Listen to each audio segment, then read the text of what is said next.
between demand and supply of democracy, CDD-Ghana began to articulate the concept of democracy capture on the assumption that democracy itself was not the problem, but its capture was. So in 2019, Afro and CDD-Ghana organized an experts meeting in Accra to interrogate further challenges with democracy and the concept of democracy capture. Between 2019 and 2020, 5 pilot case studies were commissioned, including Ghana, Benin, Nigeria, Kenya, and Mozambique. In 2021, CDD-Ghana and then the Democracy in Action project, based at the University of Birmingham, UK, collaborated to launch 2 reports, one on the democracy capture pilots and the other on the shadow state, both unraveling how democratic political systems have been captured by private networks for the benefit of a few people. The shadow state reports covered Zambia, Zimbabwe, DRC, and then Uganda. The findings of the initial insights from the pilots was used to engage Africa continental bodies and experts in 2022 in Addis, Ethiopia. And then following that Addis meeting, the DEMCAMP research team worked very hard to now produce the first edition of the DEMCAP Index report, which currently covers 10 country cases. Distinguished ladies and gentlemen, at CDD-Ghana, the DEMCAP Index reports and other research, analysis, and advocacy activities represents a deliberate intervention to counter democracy decline, build more resilience, and also to reimagine the future of democracy in Africa and across the globe. It is in this regard that in 2022, CDD-Ghana also initiated a process to institutionalize a West Africa sub-regional civil society platform to coordinate the activities of key CSOs, regional networks, and institutions, and to build solidarity to confront the rise of authoritarian rule and anti-democratic tendencies in Africa. This platform, known as the West Africa Democracy Solidarity Network, in short called WADEMOS, was formed with over 40 leading CSOs in the sub-region. Further, CDD-Ghana is also collaborating with Asuntos de Ser, ADS, and this is my Spanish, forgive me. This is an Argentina-based think tank. I'm sure those who know it, I completely mispronounced the name, but ADS for short in Argentina, and the Center for Elections, Democracy, Accountability and Representation, CIDA, at the University of Birmingham, and the Afrobarometer. This project aims to investigate the factors accounting for democratic resilience with a Southern lens and an expansive focus on the socio-historical functions of political, cultural institutions of the state, society, civil society, and external actors, and how they contribute to sustaining systems amid its challenges.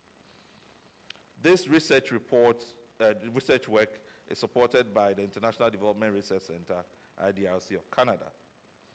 And then lastly, through our international desk, we recently published a baseline study and policy analysis on foreign power interest and impacts on democratic consolidation in West Africa. I think there are copies out on the desk, and you should try and grab a copy. This was as part of focused work to track, analyze, and draw insights from the changing geopolitics and the implications for the continent already fragile democracy. So as always, our expectations at the center and our commitment is that the insights we harvest from these research activities will be disseminated widely and particularly to relevant stakeholders. And this will feed into our ongoing advocacy and public engagement for democratic renewal in Africa, with, of course, the continued support of all of you gathered here. Finally, let me recognize OSF for their exceptional contribution to the intellectual efforts to deepen democracy and response to the challenges over the years. We look forward to a long and productive relationship. Thank you to all the contributors for a job well done. I know that it's not been easy. A big thank you also to the CDD staff who have worked hard to bring us here today, including Gilfred Esiama, who is now working on his doctorate at Northwestern University, our own Director of Programs and Operations, Frederick Adujemfi, and our Director of Research, who were part of the initial thinking around the democracy capture concept. I look forward to the formal launch and engagement, and thank you very much for your attention. Welcome again.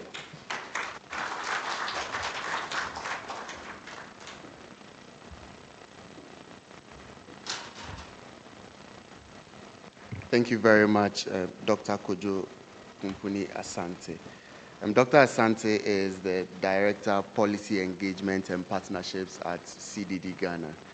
Now it's time to hear from our donors, and Dr. Chukwu Emeka Eze, Director, Democratic Futures in Africa at Open Society Foundation, would be delivering the welcome remarks, and he's joining us virtually.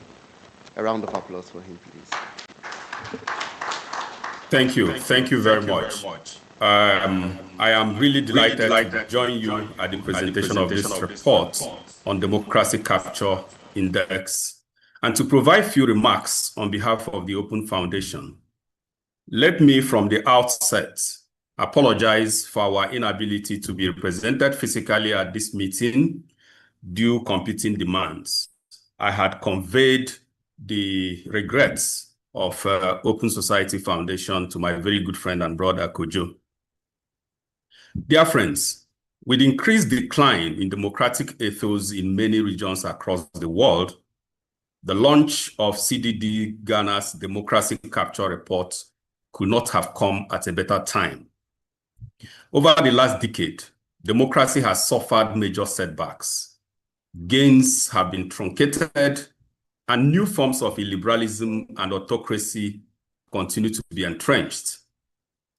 Despite the optimism that greeted the democratic wave in Africa, many countries are now caught up in pseudo-democratic systems where elections are conducted mainly to give legitimacy to the regime in power. A thorough analysis of political landscape is made in the recent UND report, which draws the nexus between constitutional manipulations, bad governance, and transitional insecurities, a tangled mix that exacerbates state fragility, which also leads to the optic of military coups in Africa since 2020. Back in 2003, compliments that both the relative failure of a democracy can be traced to the level of strength a state political and governance institutions possesses, which either enhances or discourages citizens' state distrust.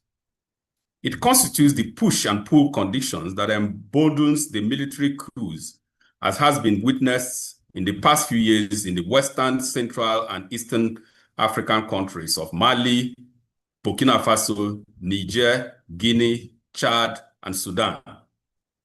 And of course, we also know of the skirmishes that continue to be witnessed in Africa, especially in the West African region. This political weakness is reinforced by conflict shocks, which are transnational in nature, with overlapping implications to economic growth, as well as poor safety nets for citizens' well-being. With the exacerbation of these negative markers, the phenomenon of state fragility, which has been predominant in sub-Saharan Africa, where the highest number of coups have been recorded in recent times, manifesting in widespread insecurity and proximate conditions such as human rights violations, exclusionary governance, and vulnerabilities to violent extremism. Because these emerging threats do not respect national borders. A pragmatic and multilateral understanding and response is needed to address the drivers in the long term instead of scratching the surface. Yet, underpinning these concerns is the issue of democracy capture, which describes the manipulation and exploitation of democratic institutions and processes by powerful interests to serve own interests at the expense of the public good. In turn, this erodes democratic ethos and principles, reduces accountability and transparency, weakens political competition, stagnates economic growth, reduces citizens' free expression, diminishes public trust, and increases inequalities. Overall, democracy capture fuels citizens' discontent with democratic institutions and can contribute to democratic reversals. For instance, citizen celebration after some of the recent cases of military takeovers in West and Central Africa suggests popular dissatisfaction and democratic leadership and deteriorating economic conditions due to democracy capture.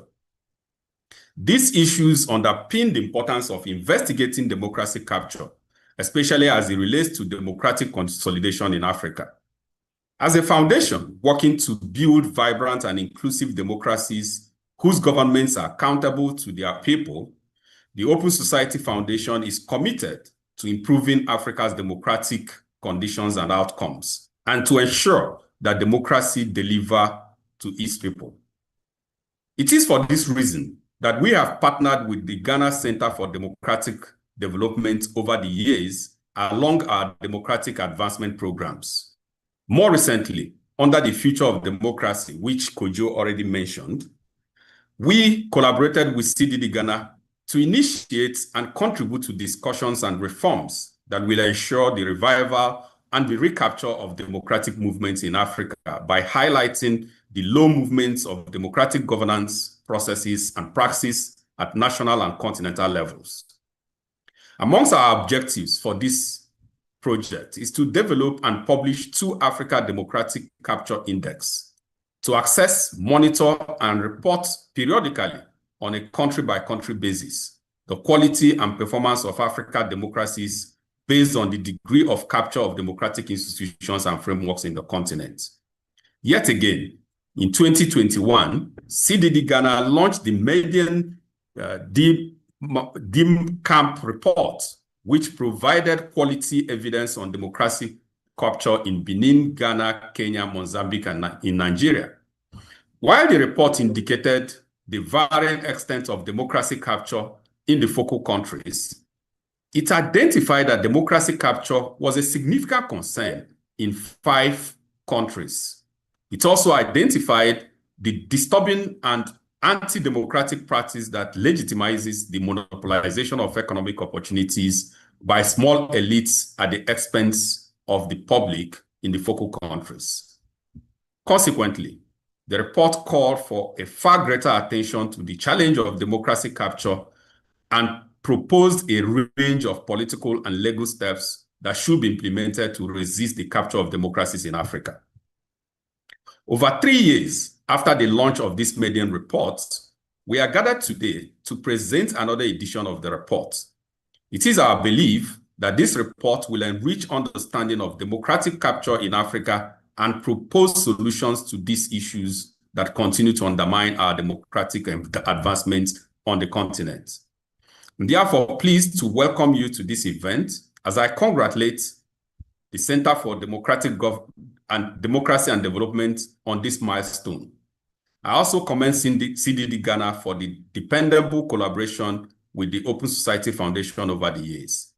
Dear friends, the hope of Africa's democracy to endure and be less prone to subversion through unconstitutional means is to build strong institutions that guarantee the staying power of democracy and protect civil rights and liberties, and make the delivery of democracy dividend possible to citizens. Civil leaders have also to engage with young people and show them that their voices matter in determining wholly their future. So they have a role to play in the shaping of democratic ethos and in reducing the tendencies towards democracy capture on the continent. For coup d'etats to be less attractive and citizens to be less welcoming to military usurpation of power, the citizenry must be empowered and reassured of their stake in a democratic construct. The framework for achieving this must include the input for those the systems protect, those the system provides for, and those that it promotes in the peaceful societies. I have no doubt in my mind that CDD is both capable and have the capacity and the compassion to continue to work in this regard. And you can count on Open Society Foundation as your friend. Once again, I welcome you to this event, and I look forward to your rich discussions and to receiving the final report and the outcomes of this engagement.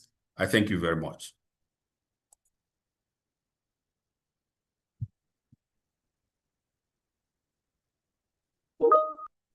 Thank you very much, Dr. Chukwuemeka, for your speech, and to OSF for your generous contribution, which has made the development of this index possible. So we'll move next to the first session of today's event, which is the presentation of the key findings. But before we do that, I'd like to remind you that this event is being live streamed on social media, especially on CDD-Ghana's YouTube platform. And so you could share the link with your colleagues who are not available here, who are not present here. We also have some participants joining us virtually on Zoom, and they would be joining us throughout the event. So I would like to welcome Dr. John Osai Kwapong to take us through the key findings of the index.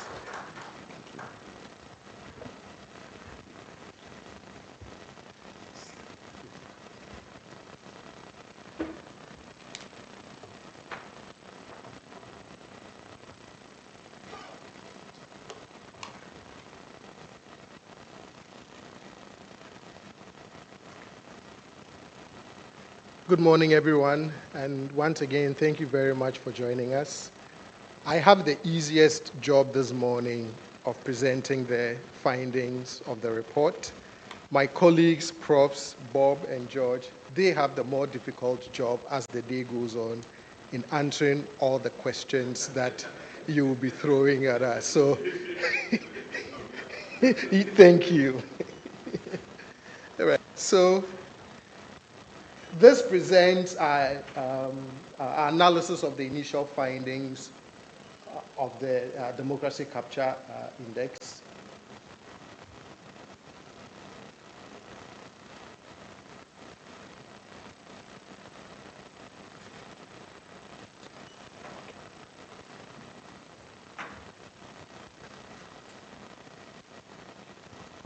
Okay, so over the next couple of minutes, what I'm going to do is provide you with a quick context that addresses what is democracy capture, why it matters, and then go through how we did the study in terms of the methods, the key steps, and then a focus on the findings around is there capture, who does what, why and how, the end game, and future vulnerabilities, and then consequences and implications for next step.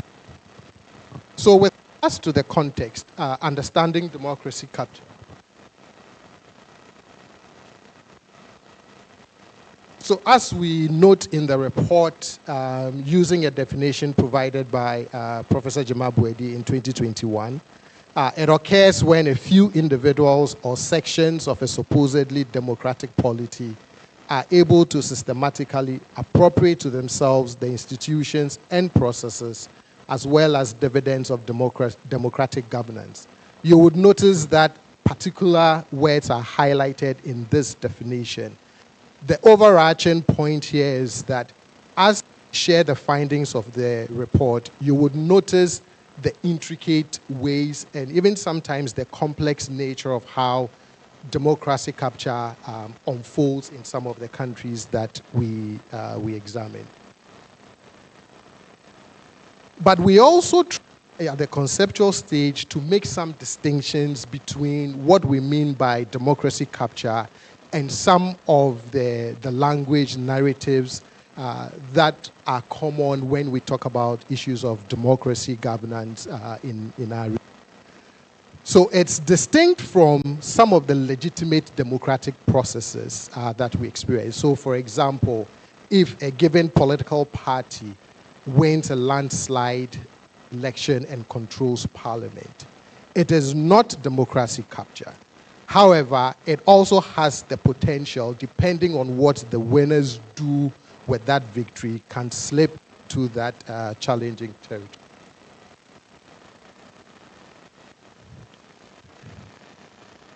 Again, democracy capture as distinct from political dominance, again, going back to the example that we just used. Capture also as distinct from political corruption. So political corruption is a much narrower way of looking at our democratic processes as opposed to capture. It, however, does not mean that in the process of capture, that those who engage in it may not also use certain corrupt practices to further their agenda. And then lastly, in political science, you would have heard state capture. Again, democracy capture as distinct from state capture in the sense that this is a more broadly construed view of the polity, the processes, and the various dimensions through which various groups or individuals are seeking to undermine the entire democracy architecture and not just necessarily particular state institutions. How did we do the study? This captures, in essence, the general steps that we have gone through over the last year and a half to 2 years in trying to arrive at some understanding of what democracy capture is and how it unfolds in the countries that we studied. So all the steps, including conceptualizing capture, identifying the methods, dimensions of capture, what institutions we wanted to focus on, constructing the tool, identifying the pilot countries, identifying the countries including assessors and reviewers, training and validation, scoring, review, further training and validation, data validation, compilation of the summary statistics, analysis, establishing the findings, etc., etc. What this does not include is also the sleep deprivation that we have suffered as part of this process, particularly over the last 48 to 72 hours. After this exercise, I have a better appreciation of what institutions and agencies go through as perpetrators of capture, trying to get them to do things. Except this capture is for a noble cause. So, Fred, we are good.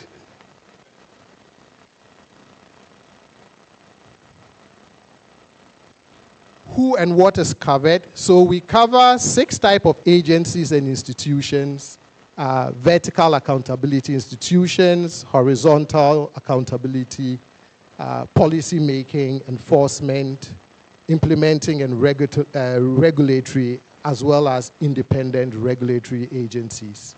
Our country assessors covered a combined total of 370 institutions and agencies. And that's how they break down according to the data that we have. Our 10 initial countries are Benin, Botswana, Democratic Republic of Congo, Ghana, Kenya, Mozambique, Nigeria, Senegal, South Africa, and Tanzania. So what you would see is that the variety of agencies and institutions, the variety or the total number of combined agencies across various institutions, but more importantly, the country variation as well allows us to get both a broad picture of democracy capture in Africa, but more importantly, to be able to tease out particular in-country dimensions of how this beast unfolds. Okay, so to our findings. So yes, one, we do see across all the countries examined a worrying level of democracy capture. A considerable number of agencies and institutions analyzed currently reflect at least some level of capture by a perpetrator. So in particular, if you combine the different levels of some actors acting on behalf of a perpetrator, regularly taking actions, most actions controlled by the perpetrator, you are inching close to roughly about 60% of agencies experiencing some level of capture.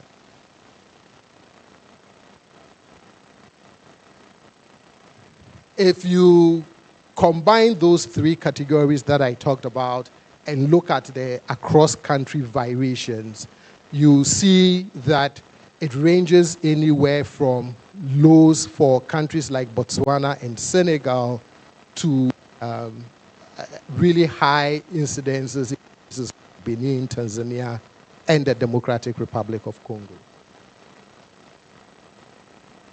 Another way to look at the across-country variations is look at the different levels of capture.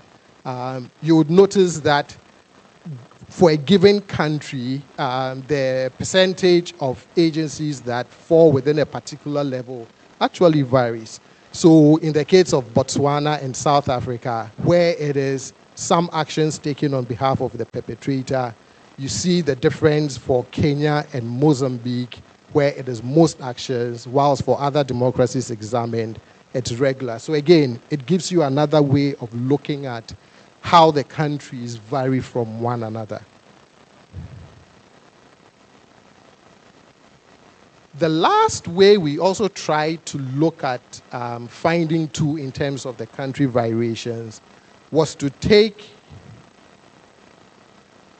this graph, look at the range, and see if you could put them into 4 categories based on certain range of scores to get a sense of whether you can sort of think of their levels of capture as low, medium, high, very high. This is an idea we were discussing yesterday morning. But again, looking at that dimension, you would see Botswana, Senegal, South Africa, Ghana, Nigeria, Mozambique, and then Kenya, Benin, Tanzania, and DR Congo. But again, all of this is to make the point that there are different ways of trying to unpack the various the variations within the countries examined so that you can get at the particularities of certain countries, but also what countries may share common. If we look at the 6 categories of agencies, the percentage within each experiencing some level of capture vary. So you see the policy-making institutions experiencing more capture in comparison to, for example, your horizontal accountability institutions. Again, the country variation where depending on the country, you would see particular institutions capture compared to others. So for example, in the case of Ghana, Benin, Botswana, it's enforcement. In Democratic Republic of Congo is vertical accountability. In South Africa and Senegal, it's your implementing agencies. Who does what, how, and why?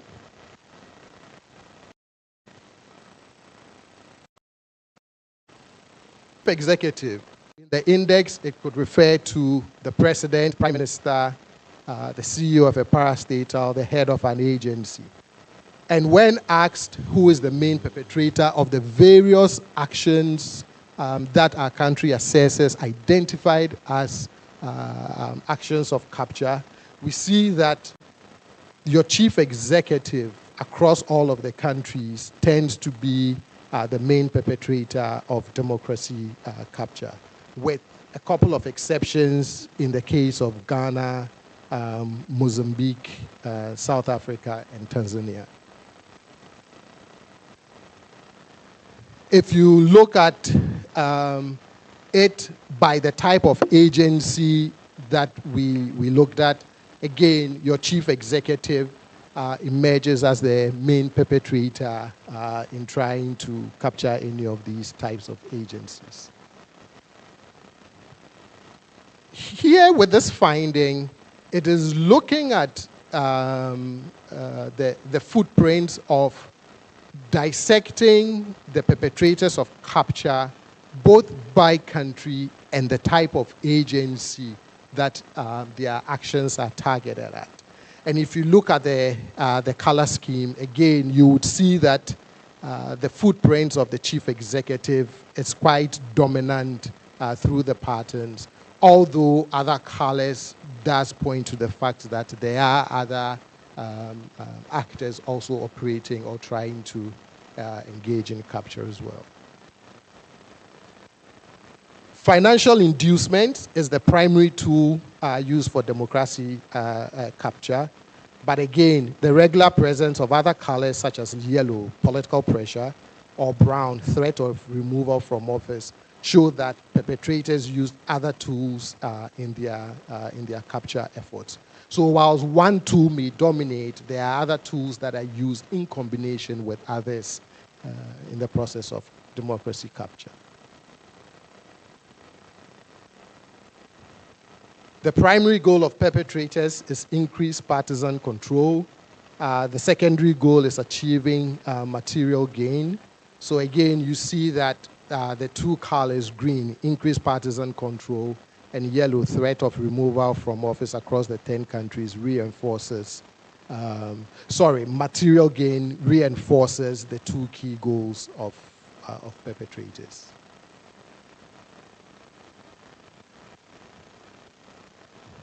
Again, if you look at it by the type of agency, it's still, again, the increased partisan control and achieving material gain. But there were also other mechanisms at play in terms of capture and also certain future vulnerabilities that our data was showing.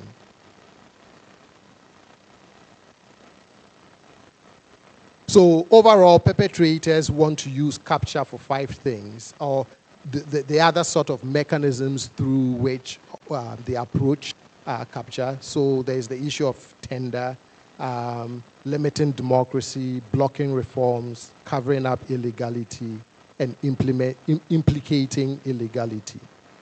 Our experts observed examples of unsuccessful attempts to capture, but only in about 14% of all agencies. They attribute that, at least for the ones they were able to observe, they attribute that to a split between whether it was agency resistance or non-agency resistance. Policy-making institutions show the highest percentage, followed by independent regulatory agencies and enforcement agencies. But again, this is just the ones that the country assessors were able to observe in terms of unsuccessful attempts to capture.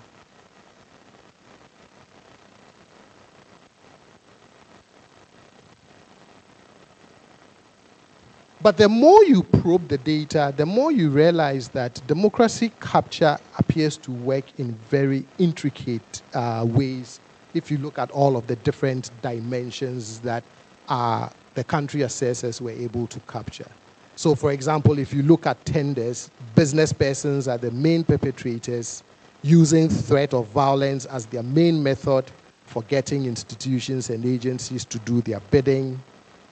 If you look at limiting democracy, blocking reform, covering up illegality, the chief executive officer is the main perpetrator, using political pressure to get institutions and agencies to do their bidding. When you think of implicating illegality, it's still the chief executive officer as the main perpetrator, but this time using threat of removal from office to get institutions and agencies to do their bidding.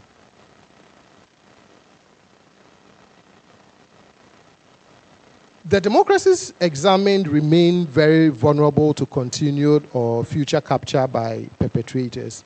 So even when you look at the different levels of capture, where it even showed the percentage of agencies that are currently not subject to capture, in the evaluation of assessors, 56% are still deemed vulnerable to future and continued capture.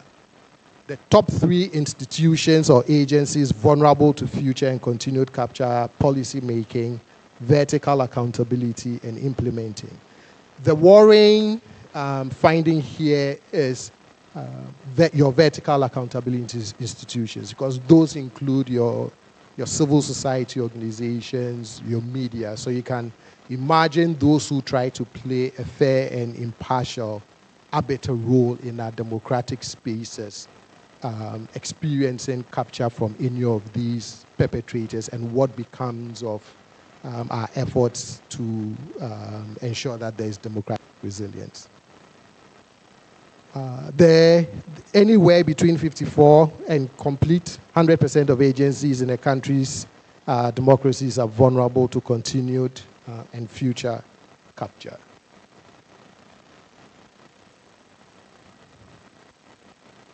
So some key takeaways. The first one has to do with how you confront the perpetrators of democracy capture.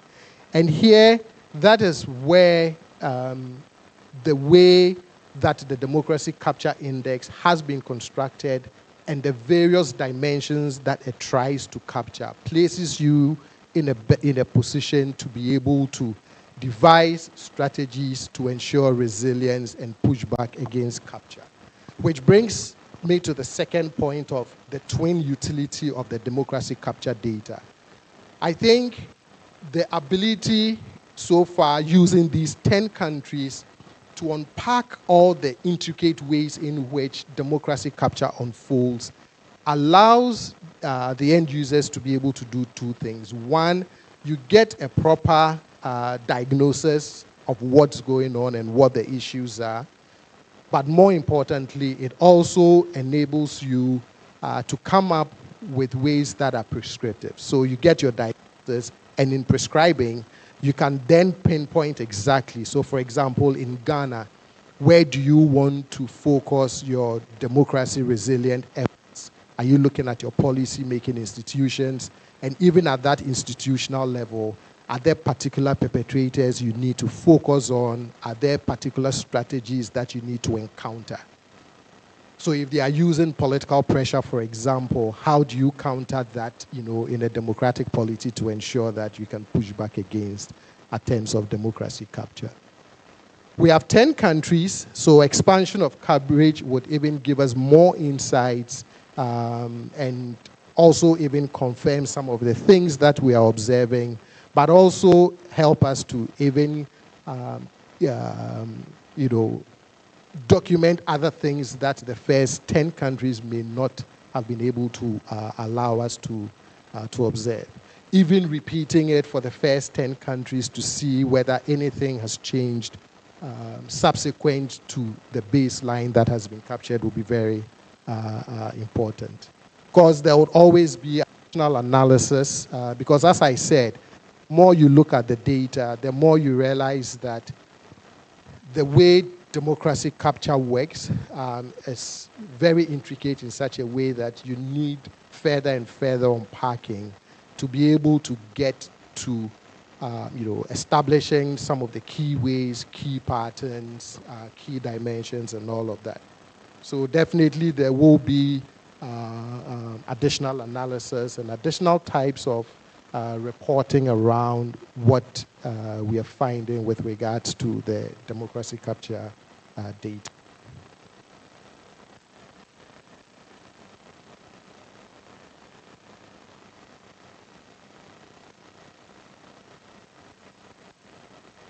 Thank you very much for kind attention. And as I mentioned in the beginning, I have 2 wonderful colleagues here. So please know how to direct the questions and who to direct your attempts of capture questions to. Thank you very much.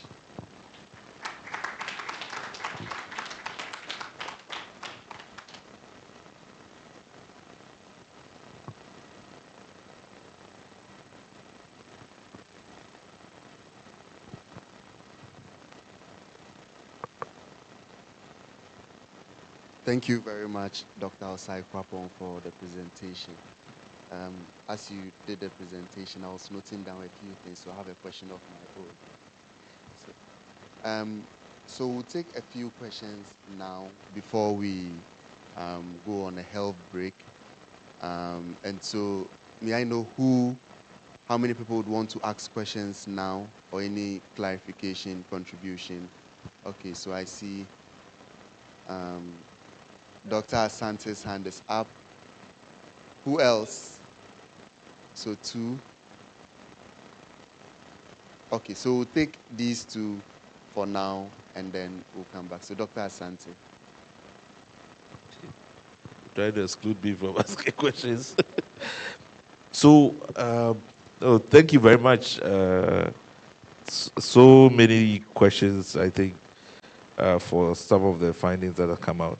So first, I think the message about vertical and horizontal accountability.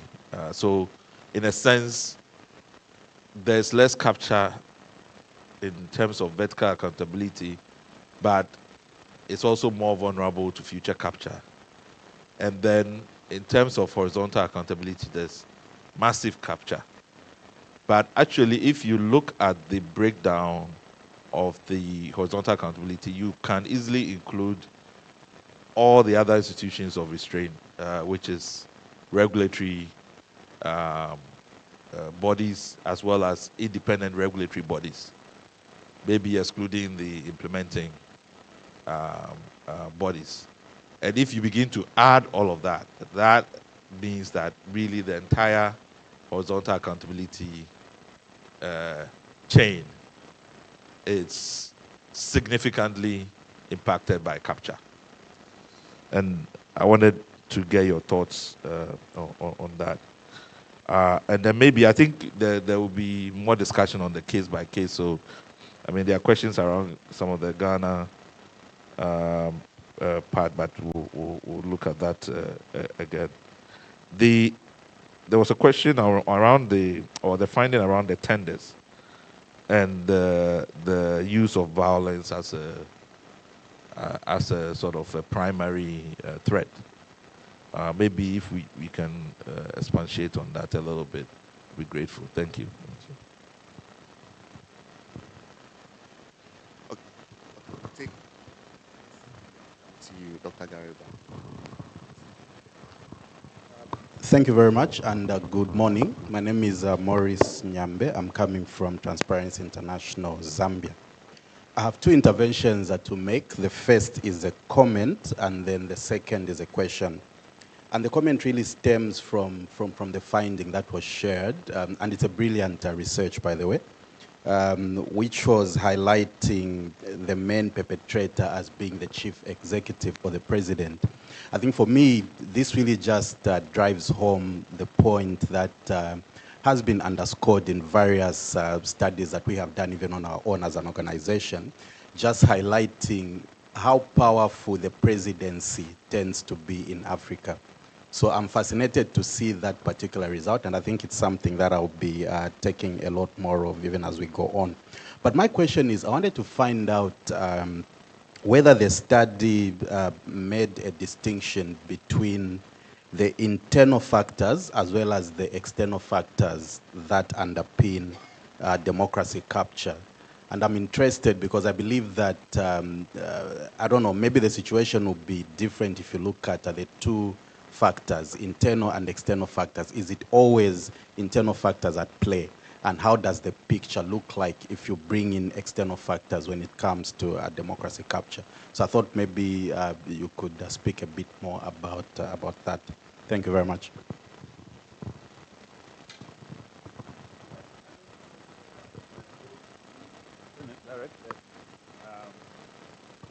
Are clear about what the external and the internal will be. You mean external to the country or external to the institution? You may want to clarify that. When you say the external and internal, I'm just wondering whether that's in reference to... So I'm talking about the country, at country level, for example. Because one of the things that, for example, in our work as civil society, one of the criticisms that tends to happen whenever let me give an example of the Corruption Perception Index, which is a study that Transparency International does.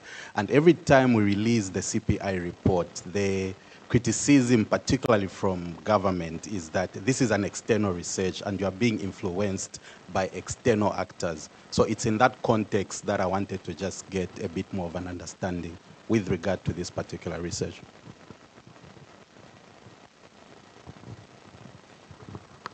Thank you very much, and also thank CDD-Ghana for the efforts in this kind of research. In an attempt to enlighten us about what democracy capture is not, you mentioned state capture. And I'm particularly interested in the course of the research. Did you at any point find a place of handshake between the two? Capture for what and capture for who? Are there situations where, I mean, the definition you gave for democracy capture, which was more pointed at individuals, as against state capture,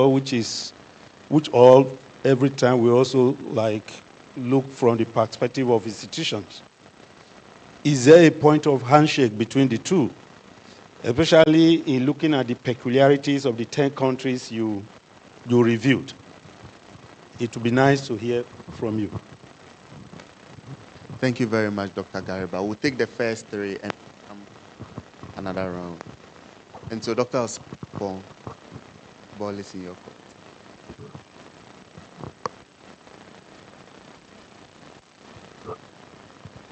So on the tenders question and the threat, on the tenders question and the use of the threat of violence. So what the data does is, as we looked at the different dimensions of capture, we then look at per each of those dimensions, what are some of the main tools or the ways in which perpetrators use it. So that's why that emerged as the key way that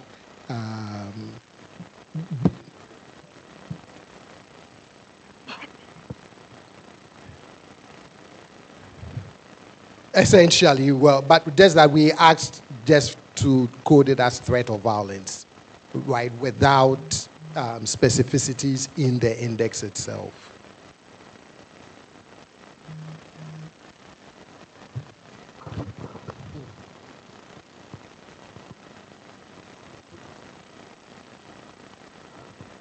In terms of capture for what and capture for who, what we also notice in the initial set of data is that the end goal is typically two. Capture for what is usually capture for increasing partisan control or achieving material gain.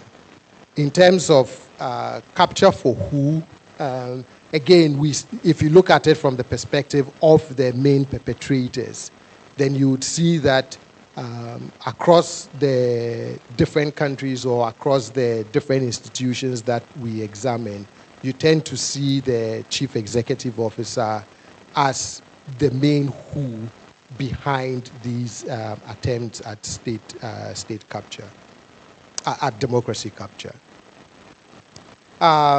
Internal and external factors. If I understood the question correctly, it's who is trying to capture the democracy and whether it is internal actors that are trying to capture the democracy or external actors. So again, what we do is whenever the country assessor identifies an incidence of capture, we do ask who the main perpetrator was. And one of the categories included a foreign power, right? So that makes that an external entity. But again, what you see emerging through the data is that, the who ends up being internal more than it is external. Any other insights you want to add? Bob George.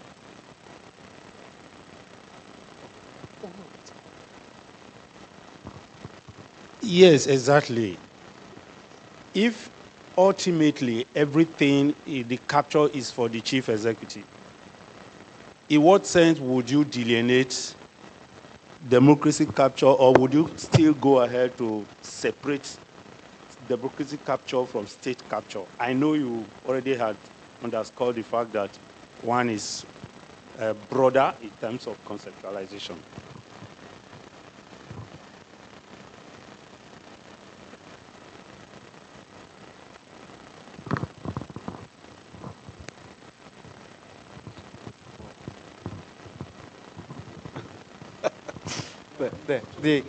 The expert on democracy capture is sitting right next to me, so I wanted to pass it on to him.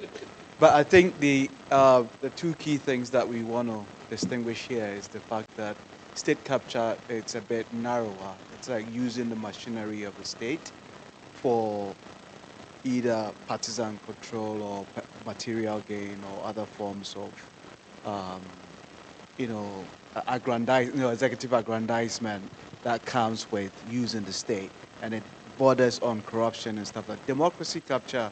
We're looking at all the elements that goes into democratic governance of a state. So a state could be governed either autocratically or democratically. And in that sense, the overall architecture of how you govern a state is the democratic regime that is running. And we are looking at how the elements that goes into democratic governance get captured by people both internal to it as participants of the democratic processes or external to it, right? Whereas state capture can be more narrow, it could be a part of the democratic capture agenda. So there is some sort of intersection at some point, but we see that where I think you are thinking of that handshake, but there are elements of democracy capture that is not necessarily within a state capture machinery, so to speak, and the way they do, I think we have to do a better job of distinguishing that. But democracy capture have to do with all the elements like contesting elections, policy making processes, whether they follow democratic processes or someone hijacks it. When it comes to elections, casting of ballot, who can compete in elections, are those restricted in one way or the other? Those might not necessarily be captured by state capture, if that makes sense. Think about the Guptas in South Africa. I think most of that is described as state capture, right? Because you can capture a ministry and basically sort of extract from it, maybe capture the minister or some bureaucrats and do all of that stuff. But when you are thinking about a dominant control over the entire polity, where you are interested in parties all through from election to all the processes of democratic accountability, media, because you might not necessarily want to capture the whole process of even media regulatory bodies. If you can still capture the state and be able to extract whatever. But we're talking about a more dominant sort of control of the whole democratic. Why am I actually? I'm not. But I do like the imagery of the handshake, because I think at some point, as we further engage the data and even look at other indices that are existing, to be able to see that handshake and where it occurs or where it doesn't occur. Perhaps we should also consider seeing democracy capture as what you do if you are operating in a nominally democratic state, but your goal is to capture state institutions and state resources and state assets. Then you would have to, you may well do that through capture of the democratic institutions. In the same way that if you are talking of a dictatorship, then you don't need to capture democratic institutions. You go for the institutions that define that dictatorship.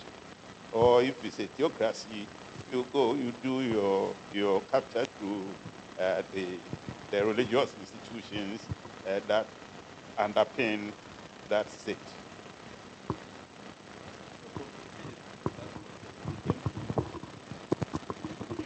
Would you say that because always of the question of legitimacy, that even in an autocratic state, the veneer of capturing sort of democratic, whether it's election or whatever, becomes also relevant, because you always need a certain level of legitimacy to sort of perpetuate your power? I probably don't want this to be a drawn-out debate, but if the country is not a democratic country, then it seems to me you'll be wasting your time capturing whatever democratic elements there are. Because as I said, if we can imagine a theocracy, and you want to capture a theocracy, you go through the institutions of religion and the spiritual side, and not secular. Thank you very much. I think it's actually the point that has been made by Prof. that I wanted to say that you can't be talking about democratic capture in dictatorial context like we have in Africa now, under military regime, for instance, to be meaningless. Okay, so let's move to the table. May I see by hand those who... Okay, so we'll take that table, and then we'll come back to yours, and then we'll move to the back and end the round of questions. Yes. Thank you very much. And I liked the presentation. I think it's a very good research and all of that. But just a bit of confusion. So I noticed that you used the term Chief Executive Officer, and you're talking about agencies, institutions. You do know that the head of those agencies, institutions are Chief Executive Officers, as opposed to saying the president of a country, because I noticed our colleague here was saying that, or the presidency or the chief executive officer. What do you really mean? Is it the presidency you're talking about? Because in most cases, if I take my country, for example, really, when you talk about democracy capture, it's really about maybe the presidency or the person or the president capturing democratic institutions and processes. So I think there's need to have that clarity and distinction between a president capturing as opposed to, say, the head of the judiciary, for instance, who is the chief executive, the CGN, capturing the democratic process. Thank you.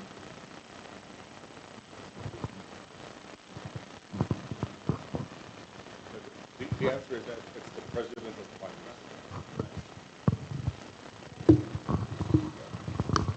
minister. So, sorry, that's our fault for being a bit imprecise. So what we were referring to is either a president or in the parliamentary systems that are here, a prime minister.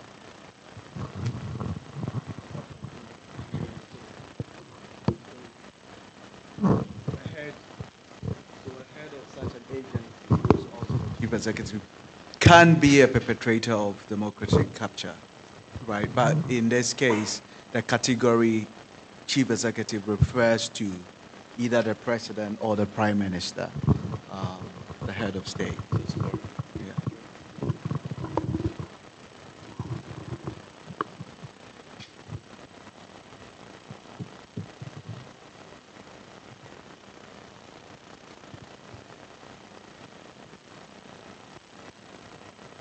Yeah. Thank you. My name is Ekande Kwayu from Tanzania. Mine is, I think, a comment or a reflection with regards to the independent regulatory authority agencies. I think some of them are increasingly, maybe it's a result of the capture or a way to do the capture, are increasingly becoming enforcement agencies. For example, in Tanzania, we have the Communication Regulatory Authority, which in this analysis, we could categorize it under the independent regulatory agencies, but it actually has enforcement powers. It can deregister, for example, a telecom, or it can instruct an organization to actually do something. So it enforces the law, and I don't know how we can actually think of these nuances in our analysis and our report. But otherwise, I think the report is very good, and it's really eye-opening on these differences and how we can actually determine and identify democracy capture. Thank you.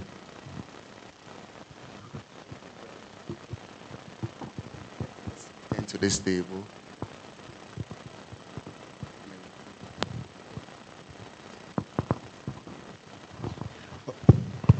Thank you very much.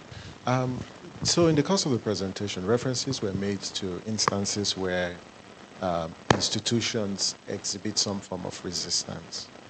It would be great to highlight, perhaps even if there are case studies, as to which institutions and then how, because that could serve as a counter-narrative to this whole discussion around capture. I'll be very interested to see those positive stories. The second point really relates to the choice of countries. Is there a reason why you selected some of these countries, given the sort of regional representation? Because I see it is quite West Africa heavy. If you can provide more explanation, that would be helpful. But on the whole, thanks for deepening the discourse on democracy and democracy capture. Thanks.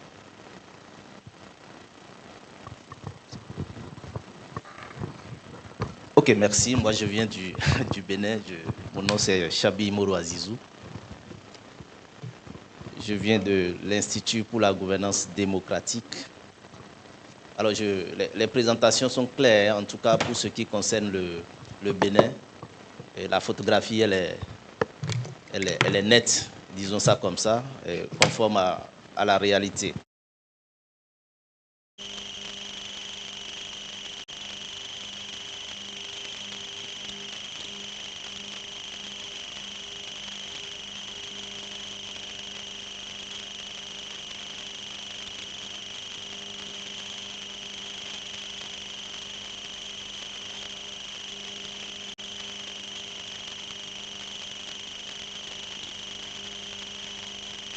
Mais du développement. C'est-à-dire, plus on capture la démocratie et ses institutions, mieux on a les marges de manœuvre pour implémenter les politiques publiques, pour travailler et pour développer son projet de société. Et chez nous, le président de la République est assez explicite. Il dit c'est ce qu'il faut pour que lui puisse avancer. Donc, ce n'est pas la démocratie. Donc, finalement, est-ce que le développement n'est pas l'autre avantage de la capture de la démocratie? Ça, c'est mon commentaire. La question, c'est la capture de la démocratie. J'ai l'impression que ça utilise les espaces ou les insuffisances des systèmes démocratiques, du modèle démocratique. Quand on prend par exemple la démocratie, on dit que c'est la loi de la majorité. Et donc, on considère que c'est la majorité qui a toujours raison, c'est la majorité, on fait la loi de la majorité, alors que la loi de la majorité peut se tromper, je dis ça comme ça. Et donc, si on part de ce principe-là, est-ce que la capture de la démocratie n'est pas une faiblesse du système, la chose faisable? Merci. Are there any other questions? Okay. Last two. Last three. Okay. So let's get responses for the set of questions we've had, and then we'll take the last three sets and go on break. Dr. Osai Kwapo.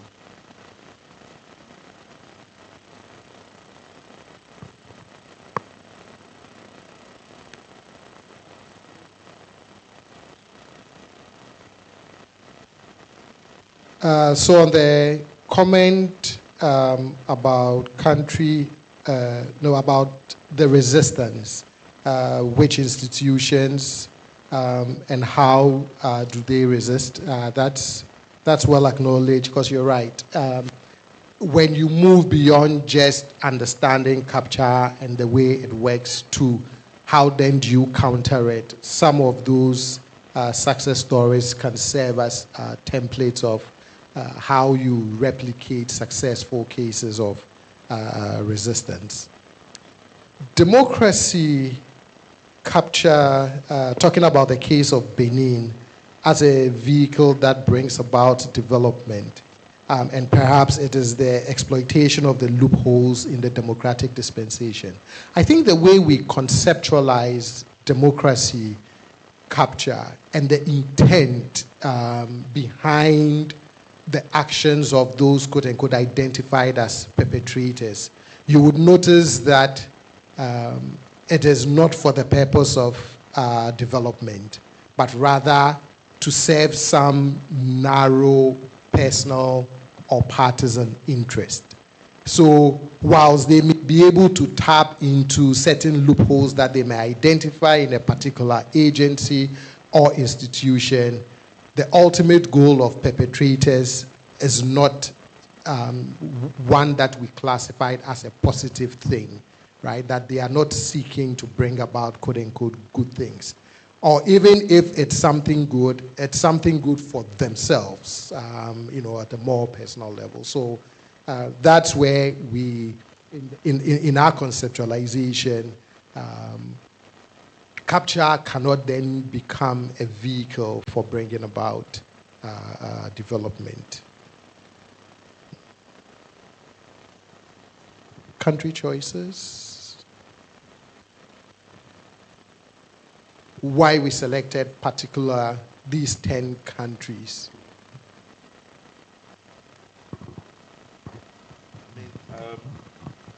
I don't think they are West Africa heavy, but I think we have 4 West African countries, and then but because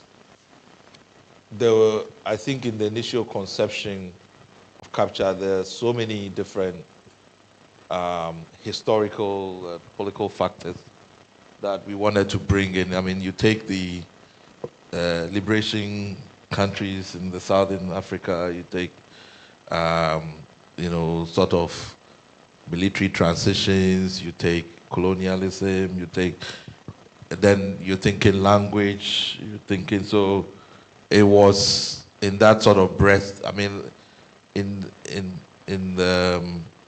West Africa, for example, Benin being one of the first countries in the third wave of political liberalization in Africa, it's almost taking these historical trajectories into account to begin to understand what has actually transpired in these countries. And so in the West Africa, certain size of country, history, and all of those things were factored in. But I think we tried as much as possible to cover. Initially, we had 15 countries in mind, and then we were only able to do 10, also because of funding issues. But it looks, apart from Central Africa, where we have only DRC, Southern Africa is Botswana, Mozambique, and South Africa, East Africa, Kenya, and Tanzania. So I think it's a good representation generally.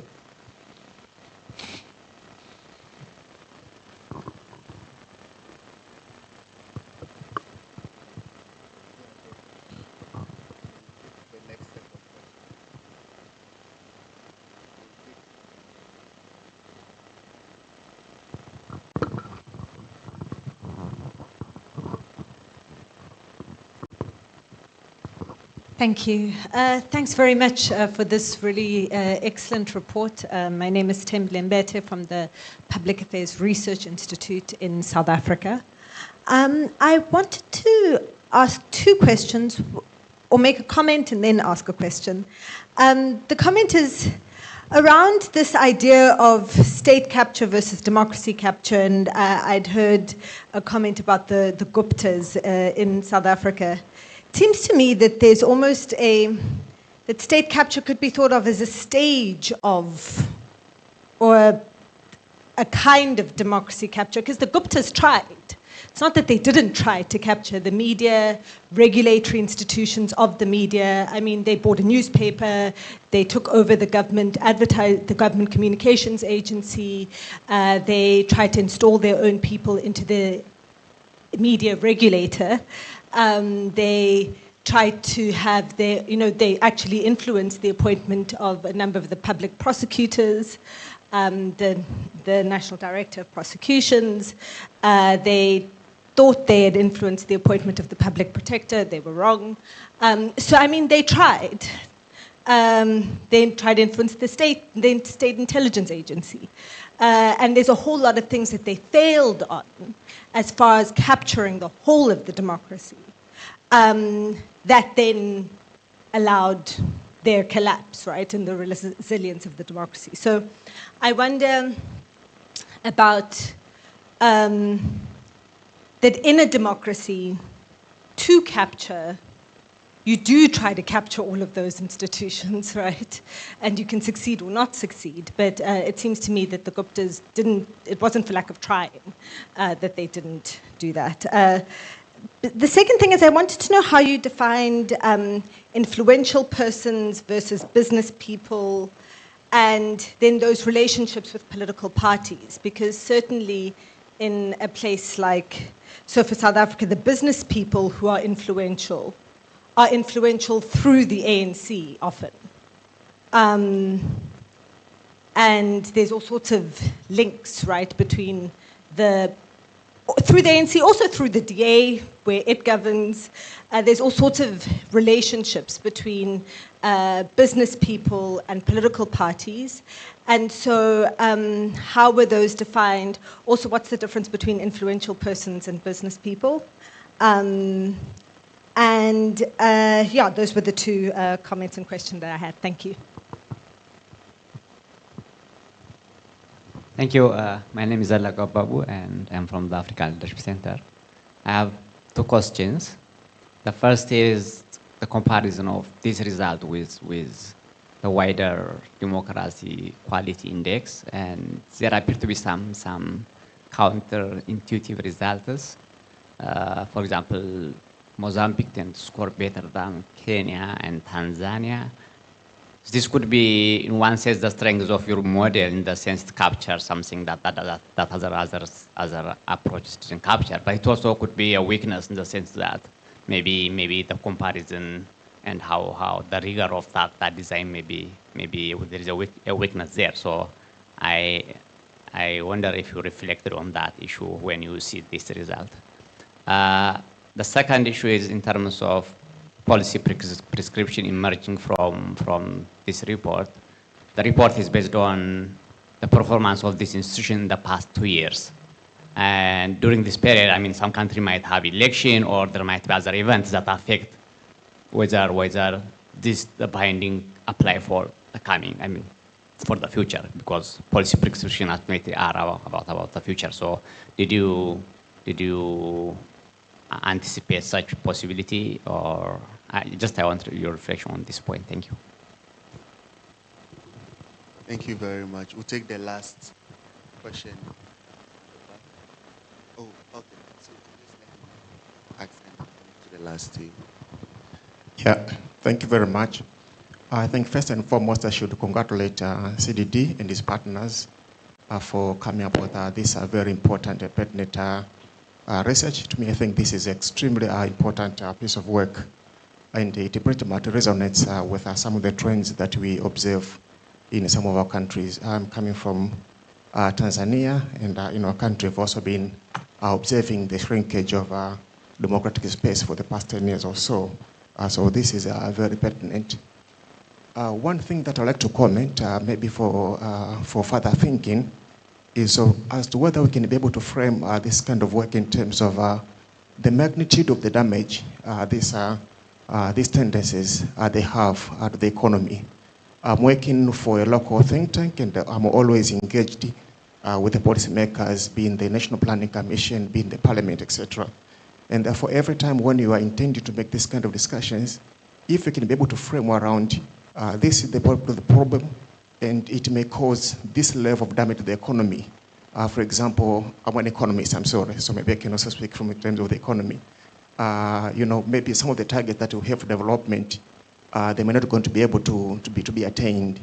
For example, GDP growth rates or per capita income growth rate that we intend to achieve. With these kinds of tendencies or patterns, then we won't be able to achieve. From that particular point of view, you can really capture, the thinking of the policymakers, and they're going to listen to you very much. For example, in our country right now, we're developing a national vision, and all the thinking is around 2050, how the country is going to be progressing, at what extent you're going to meet some of the development targets that we intend to get. Now, with this kind of tendency that we have in our society, to what extent they are going to make us not realize those kinds of aspirations. Once you bring, this kind of discussion with that point of view, everyone is going to be able to listen to you. Even the technocrats, the economists, and everyone is going to be able to listen to you. I know that it may not be kind of an easy analysis, but something that is a food for thought for us to think through on how can we frame this, how can we superimpose this kind of analysis in terms of the damage that it is going to be causing into our aspirations or development projections. But also even the business environment, to what extent is going to be affected, because most of these countries were always aiming at making conducive business environment. So with this kind of a problem, democracy capture, to what extent it may disrupt the magnitude of the business environment? Then I think if we can get that kind of data and have a discussion, it can really help us to engage with our policymakers at various levels. So that's my few food for thoughts at the moment. Thank you.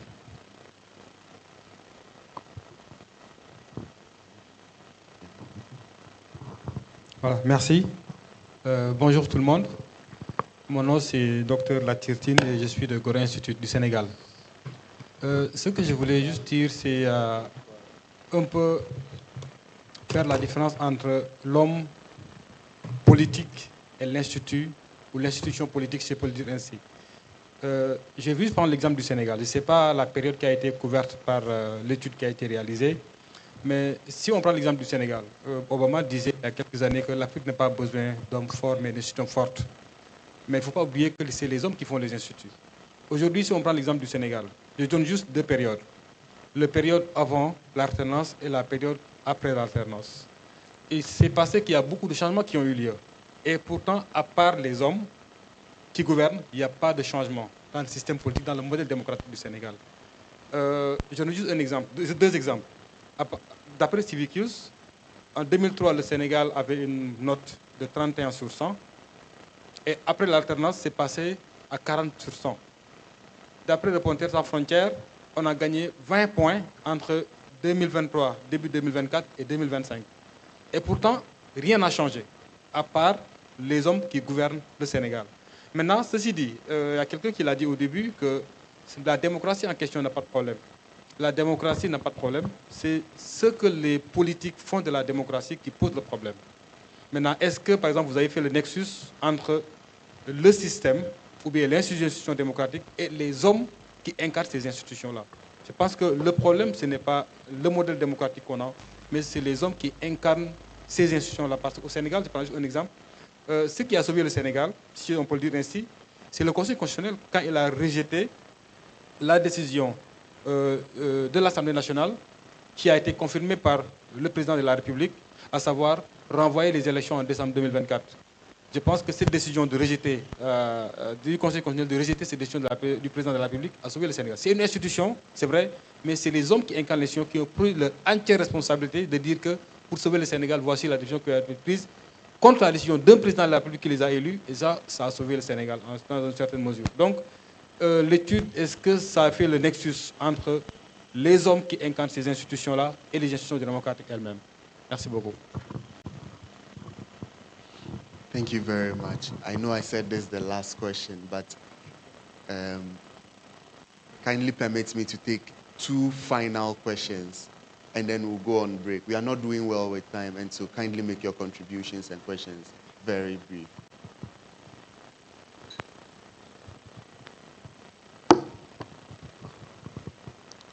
Merci. Moi, mon nom c'est Vincent Aguet. Je suis journaliste et analyste au CIAF. C'est un think tank béninois, donc je viens du Bénin. Je voudrais poser une question, c'est de savoir entre 2021 ou 2020, je crois, du dernier rapport et le rapport qui est lancé aujourd'hui, qu'est-ce qui a changé en termes peut-être positivement ou négativement, étant donné que dans certains pays qui ont été pris en compte dans le premier rapport, il y a certainement eu des évolutions, les acteurs ont changé, les institutions ont certainement évolué. Cela nous permettrait de voir si les réelles causes de capture ne sont pas liées aux acteurs ou au système. Évidemment, ça, c'est en attendant de lire le rapport intégral. Puisque nous n'avons plus beaucoup de temps, je vais me limiter à cette seule question. Merci.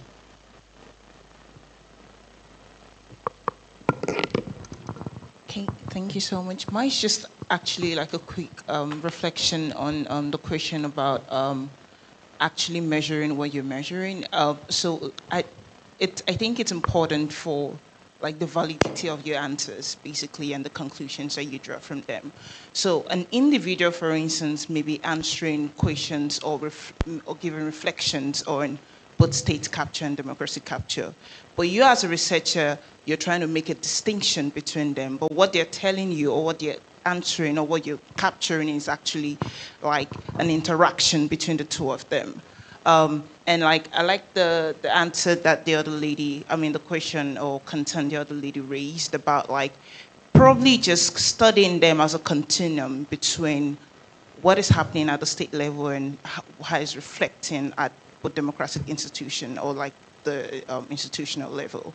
I think it's academia that just try to make a lot of typologies and all of that. But citizens do not have that kind of distinction between concept or grouping family resemblances or something like that. So I think instead of saying these two things are totally different, it would be helpful to like look through them and see how they interact or how they reproduce the other, how one reproduces the other. I think that will help better capture what's happening rather than having a distinction and ground as a researcher and then going with that and just staying with that with a strict, measuring instrument or tools or something, and then you fail to actually, and what your result is telling us is actually something different, and not actually something in ground. And to the question about sample size and all of that someone asked, I think that is Sam Sinutodo, if I'm right.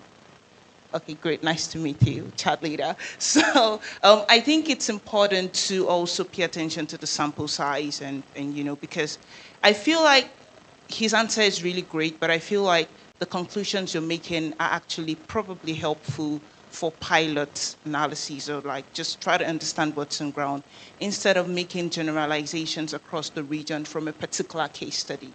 Because according to his concern, West Africa seemed to be more represented in the sample compared to other region, which is fine, very okay. But the conclusions we're making should be probably tailored more to individual cases than making continent level or like regional level generalizations or findings. Thank you. Thank you. So no more questions. Great. So Dr. Osai Papo. So on the question of state capture versus democracy capture, again, the point is well taken that not only is that conceptual clarity critical to the ongoing work, but also the analogy he made, which is at some point, is there some intersection between the two, or as well as even in the process of democracy capture, is it also something that occurs as you move through that entire continuum? So that point is well taken. On the difference between an influential person and a business person, the way I think of it is the business person could be an influential person, but the influential person may not necessarily be a business person. Comparison with other democracy indices and how a particular country may fare in the capture index versus any other kind of democracy or good governance index.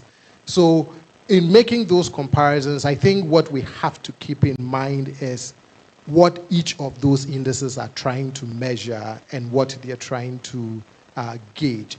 We did some initial trying to see how the countries are coming up in the Democracy Capture Index and other kinds of indices that exist like VDEM, state capture. But I think it's something that requires further conversation and further work before we can make those definitive connections between them. Policy descriptions and the time.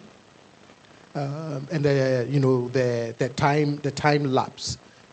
That's a very good observation. But sometimes there is that lag, and so in making those policy prescriptions, you just have to note those caveats in terms of time limitations and the fact that they could have changed between when the information was gathered and when you're making those policy prescriptions. The magnitude of the damage. So again, how do you tie some of the findings from an instrument like the Democracy Capture Index to get your decision makers or your policy makers to respond to it? And being able to tie it to the consequences it has for things like your economy or your democratic institutions, I agree, is very critical. Because at the end of the day, the question that would always emerge is, what's the meaning of this, or what do you do with this, right? That if it has corrosive effects, where do they emerge, and then how do we respond to it?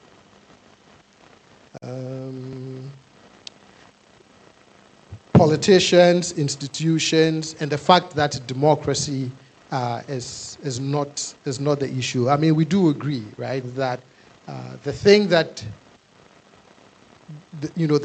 we are trying to unpack is not necessarily that democracy itself is the issue, right? That we are trying to unpack all the different things at play that make democracy become a tool that is not working for the entire society as opposed to serving narrow interest. It's also the reason why I believe the Democracy Capture Index adds a lot more to the conversation because it looks at different actors, different institutions, trying to look at the entire landscape so you can begin to at least pinpoint where the fault lines are that enables democracy capture. What has changed? So the index framed the question as the current level and then 2 years prior. So it would ask over the last 24 months and then 2 years prior to that. Overall, you don't see much of a change in terms of what our country assessors were able to document. But when you do further breakdowns, I think the one that comes immediately to mind is vertical accountability institutions and the huge change in terms of the percentage of agencies that are subject to some level of capture. I think it shot up from, is it 20 to 80% in one of the slides. But it's the one institution that comes to mind in terms of the change over the time period that was covered. I think that's about it.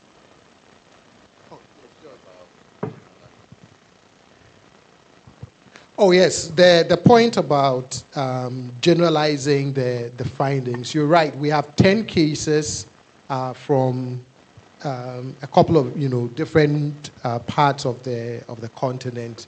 So yes, we'll take that in consideration in terms of not overgeneralizing. But the variation within these countries, as Dr. Asante mentioned, their political trajectories, their democratic experiences so far, allows you to at least point to certain general patterns of behavior in terms of democracy capture based on these 10. That can then become the basis for further exploration and looking at whether they mirror other countries we may look at, in the future. So yeah, that's a point well taken. Thank you. Yeah, I just wanted to add that the richness of the data that is being collected helps us to answer a lot of, or would, as we keep expanding, would help us to answer a lot of some of the deeper questions relating to how democratic institutions are related to economic development and socioeconomic dynamics and so on the continent. I think it speaks to, if you think about questions in political science, we all think that, oh, democracy is good for the poor. Then we ask, but what is it about democracy that makes it good for the poor? Is it about elections? Is it about free media? Is it about institutions of strong legislatures? What aspect of democracy makes it such that policy makers see it in their best interest to work for citizens? And I think what we are trying to do here is something akin to that idea. And that is, if we think democracies are backsliding, democracies are in decline, the question that we want to ask is, why is it in decline? What is it that explains that decline? And through what processes does that unfold? And what the Democracy Capture Index is trying to do is to look at all the tools that are available to all institutions that are supposed to be working under a democracy. Elections, policy making, tendering, implementing, enforcing laws that are all supposed to be working in order to make democracy work. So once we see democracy in decline, given our index finally disaggregated along whether it's a tendering process that is at fault line in a particular place, implementing enforcement that is at fault in a particular place, it will help us to disaggregate what is the fault. I think Dr. Kwapo made that from the beginning. It helps us to think through what are the policy options that are available in rescuing democracy. So I just wanted to sort of add that point, because I think as we keep expanding it, we should be able to answer these deeper questions about why does this matter at all. And at the theoretical level, we know why it matters, but we will be able to demonstrate with data that it indeed matters. Thank you very much for the responses and the questions. You would agree with me that it's been very interactive. And to a round of applause for all of us as we end the first session of today's event. We have a 10-minute health break, but we are not doing so well with time. And so we'll go out, we'll take a group picture outside.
panel discussion, and the discussants will be delving deeper into the issue of democracy capture. Specifically, they would be talking about diagnosing democracy capture mechanisms and motivation. And joining us on stage are Professor Emmanuel Remy Aide. He is head of the Department of Political Science, University of Ibadan, Nigeria. We also have Mr. Robin Richards. He is an independent policy and research consultant based in South Africa. And Dr. Aikande Clement Kweyu, senior research and development consultant at Bumako Limited in Tanzania. And this session would be moderated by Ms. Isabel Brenda. She is senior elections and governance advisor at the Electoral Law and Institute for Africa, based in Kenya. And a brief profile about our moderator. Ms. Isabel Brenda is a spirited African woman from Kenya. She is passionate about empowering citizens, promoting accountability, and fostering inclusive and equitable societies. Ms. Isabel represents over 15 years of demonstrable capacity in implementing accountability initiatives such as strengthening democratic institutions, promoting good governance, protecting human rights, and supporting free and fair elections across Africa. Ms. Isabel has a track record of working with governments, civil society, and international organizations in the advancement of good governance. With a strong dedication to fostering inclusive and equitable societies through diplomacy, strategic analysis, technical assistance, and capacity building. Ms. Isabel is a consultant at the Electoral Law and Institute for Africa as a senior elections and governance advisor. She is also the founder and visionary behind Diplomacy Unscripted.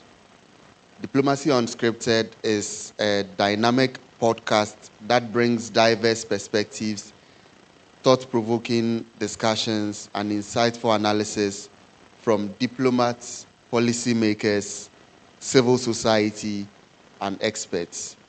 The podcast aims to demystify diplomacy and make it accessible and engaging for a broader audience. Please, with a round of applause, let's welcome our moderator, Ms. Isabel Brenda. As she comes on stage, I also want to remind you that the event is being live streamed on CDD-Ghana platforms. You can share your thoughts by tweeting at us, CDD-Ghana on Twitter, or X, as we call it now, on Facebook, CDD-Ghana, on LinkedIn, and on Instagram, CDD-Ghana as well. You can tweet us and share your views. Thank you very much. Good morning, everyone. Is it still morning? Thank goodness. Just about. Yeah, so my name is Brenda Isabel. I work for the Electoral Law and Governance Institute for Africa.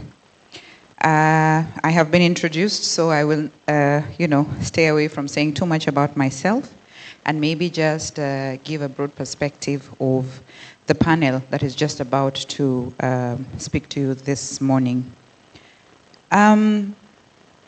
I think a lot has been covered in terms of what democracy capture is and the index that we are unveiling today. It has also been mentioned that 10 countries participated in the development of the report you see before you, which covers West Africa, East Africa, Southern Africa, and Central Africa. One of the things that is unique about the panel that is just about to come before you, which has representation from South Africa, Kenya, and Nigeria, and Tanzania, is that as much as we have very similar challenges in terms of democracy, There's also a bit of diverse, deep-rooted systemic challenges. Kenya today is going through something, and today is a holiday called Sabasaba Day in Kenya. Sabasaba is a day, Sabasaba holiday came about in 1990, where we were demanding for free and fair elections in Kenya. And today we are seeing a level of authoritarianism that is very insane, barbaric, and of course against the principles of our constitution in Kenya. So as we're here, please have Kenya in your mind. We are going through a lot in terms of just rejecting, overhandedness of a state that does not appreciate the fact that we have a very progressive constitution and that we're pushing back. Without further ado, allow me to introduce my panel. Allow me to invite, let me start with the ladies first. Let me start with Tanzania. Tanzania and Kenya have beef. Yes, Tanzania and Kenya have beef. It's very serious beef. Recently, our civil society activists and senior jurists were not treated very well in Tanzania, but we will deal with that behind the tent. Invite Aikande Clement Kwayo. Dr. Kwayo is a social scientist with experience in researching, consulting, and teaching. Development consultant. Mic check. She's a senior research and development consultant at Bumako Limited, and development consultancy firm in Tanzania. Between 2013 and 2015, Aikande was a research affiliate, University of Oxford, Department of Education. She holds a PhD in politics, international relations. From the University of Nottingham in the UK, she has taught politics and international relation modules at the university and at Tumaini University in Mukurima, Tanzania. She was an honorary research fellow in the Department of Anthropology at the University of Madison, Wisconsin. You're very welcome. Can she please have a round of applause? I now will invite Richards from South Africa. Robin Richards is an independent policy analyst and research consultant. He has worked and written on governance issues in Southern and South Africa. As research program manager for the Center for Policy Studies, he has managed a number of governance and policy-oriented research projects. Previously, he has occupied research positions at the universities of Natal, Rhodes, and Fort. As a research consultant, he has also undertaken a wide range of projects focusing on socioeconomic and governance-related evaluations and studies. You're very welcome, Richards. Please, a clap for him. Last but not least, we have Professor Emmanuel Remy Ayede from Nigeria.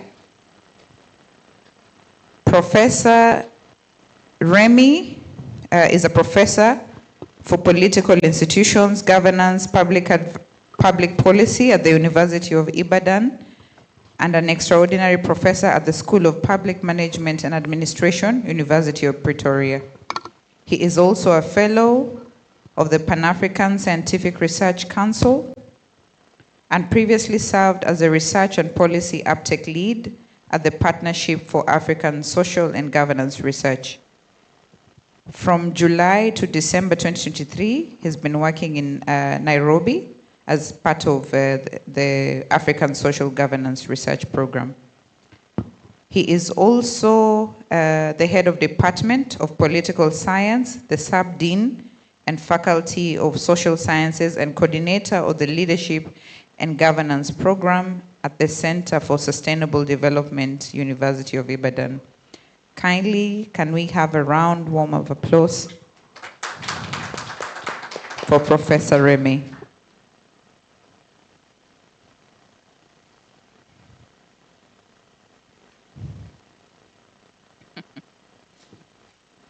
Yeah, so this morning we're going to be reflecting on how to resist capture and strengthen resilience in Africa. Most specifically, the topic we were asked to ruminate on is on diagnosing democracy capture mechanisms. And I will pass on the microphone to Tanzania, start the conversation off. Thank you. Thank you, Brenda, and everybody. I think from the presentation of the report, we have learned a lot regarding the methods of capture, which institutions are more vulnerable across the countries. And out of the questions and answers, we have learned that it might be very difficult to generalize because we have different contexts. But overall, we have had a certain trend that can help us further complicate or further think about democracy capture. Upon reflection, I'm thinking that the policy-making institutions, based on the report, are the ones that are more vulnerable so far from the evidence that we have. And this shows that there's more of partisan capture in the sense that political elites and political parties are some of the perpetrators, actors who really drive the democracy capture for the purposes of benefiting a few, maybe because of various reasons, including material gain, as we learned, partisan control to hold into power so that they can keep gaining, and the few who benefiting can keep the status quo of benefiting. So there's a lot of implication that I think we who are trying to understand democracy, and as much as we've been focusing on democracy backsliding, looking at the issues like electoral manipulation, etc., corruption, dominance,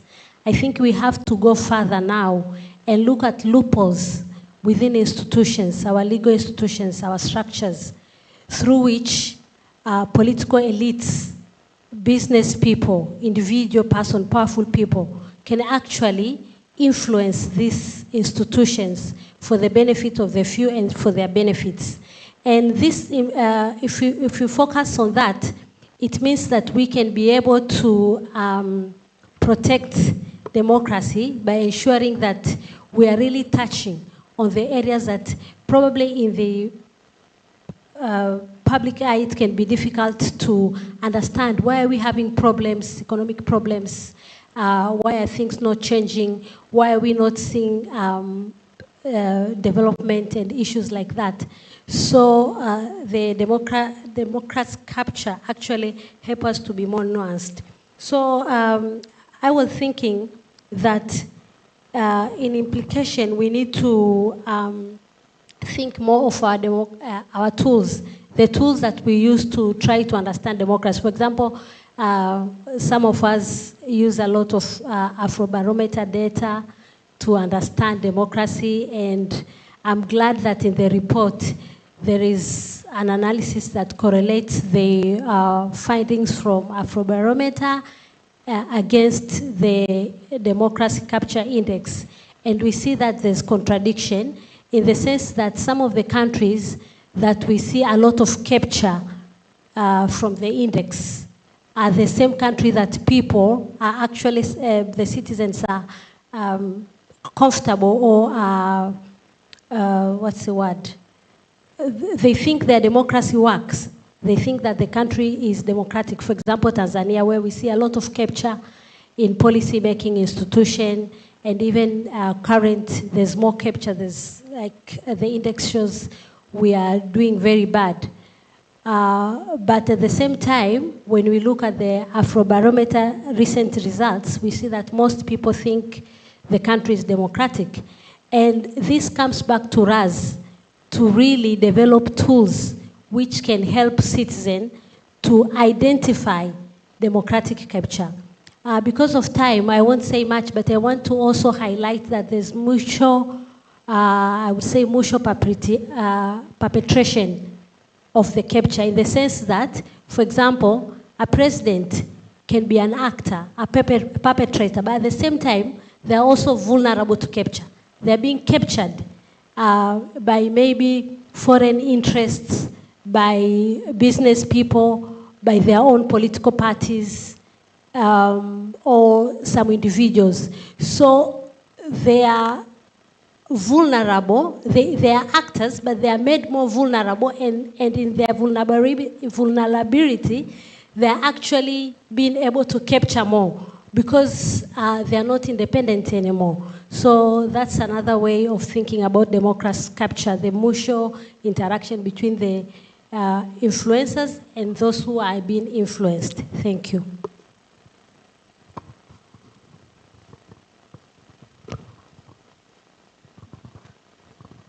Yeah, thank you very much. I think we'll just go right next to Richard. Yeah.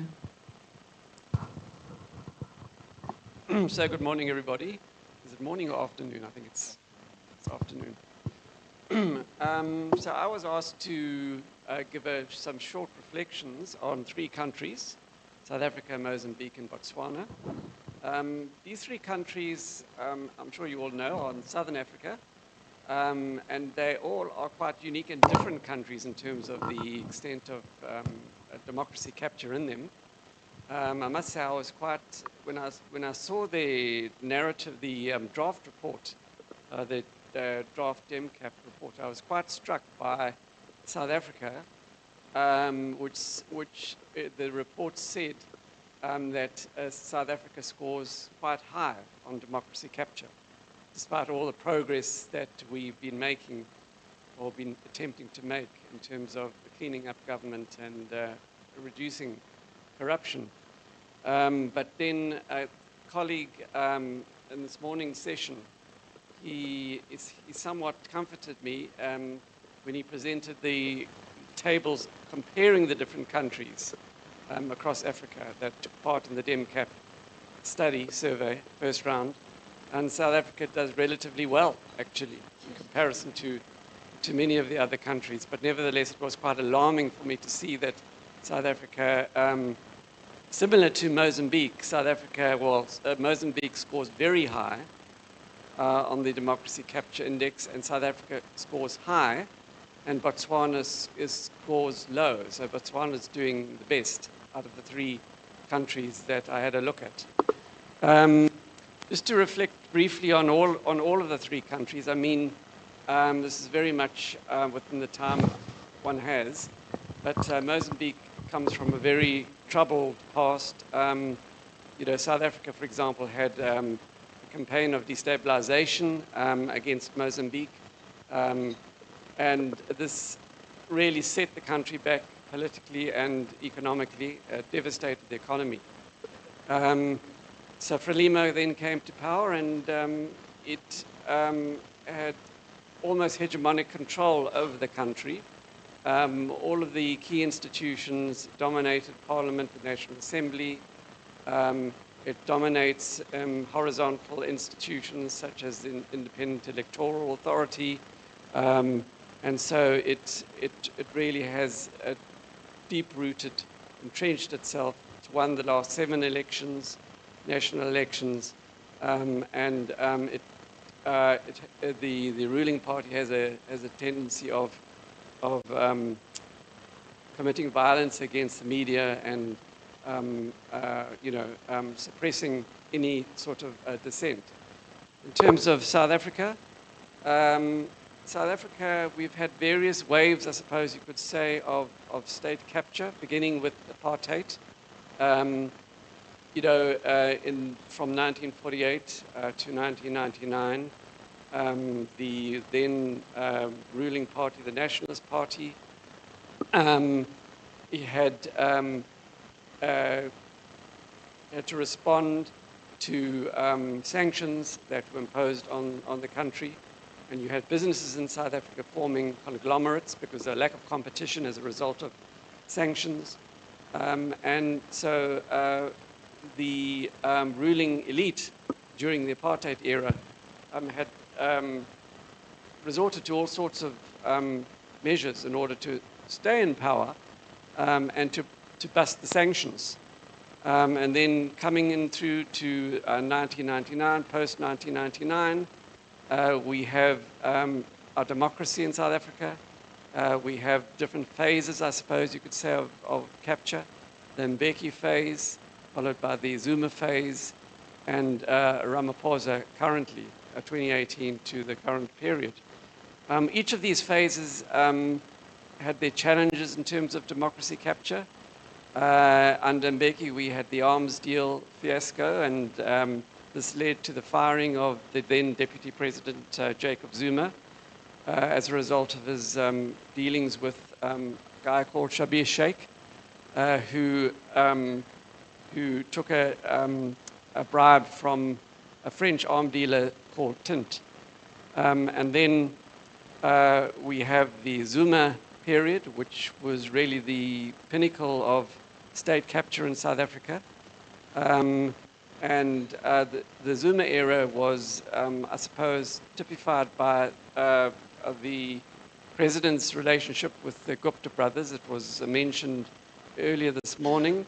The Guptas came to South Africa in 1993 and established a company called Sahara Computers. And the Zuma family and the Zuma family were quite close to the Guptas. And the Guptas, I think it was already pointed out earlier, one of my South African colleagues, I think, from Parry, I think,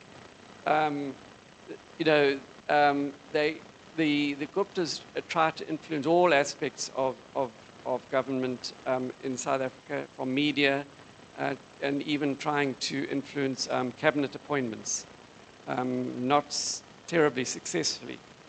But nevertheless, they gave it a good try. And then we had the Ramaphosa era, known for introducing reforms to try and clean up government. And in 2018, we had the Zondo Commission of Inquiry into State Capture. And the Zondo Commission produced vast troves of documents, evidence-based documents of corruption that had taken place in South Africa. Corruption was typically committed between senior state officials, bureaucrats, and as well as cabinet members. It was basically organized around tender procurement processes. The abuse of tender regulations, the manipulation of tender regulations, and this basically allowed for corruption to be industrialized, shall we say, fast-tracked. Then under the Ramaphosa era, I mean, obviously, as I said, there was an attempt to, there is an ongoing attempt to clean up issues. But even so, the Zuma legacy hangs over the Ramaphosa era. For example, I think it was in June, the head of the crime intelligence unit in South Africa was arrested. And the crime intelligence unit was one of those departments within SAPS that was heavily corrupted and influenced by the previous president, Jacob Zuma, and his cohort. And so that legacy hangs over many of the state of the departments in South Africa. There's still a long way to go to deal with state capture and democracy capture in South Africa. It's ongoing. we have to remain optimistic that we'll get there eventually. In terms of Botswana, Botswana is a single-party dominant country. I think got its independence in the 1960s. And it has been lauded widely internationally as producing a stable, multi-party democratic system despite its one-party dominance. There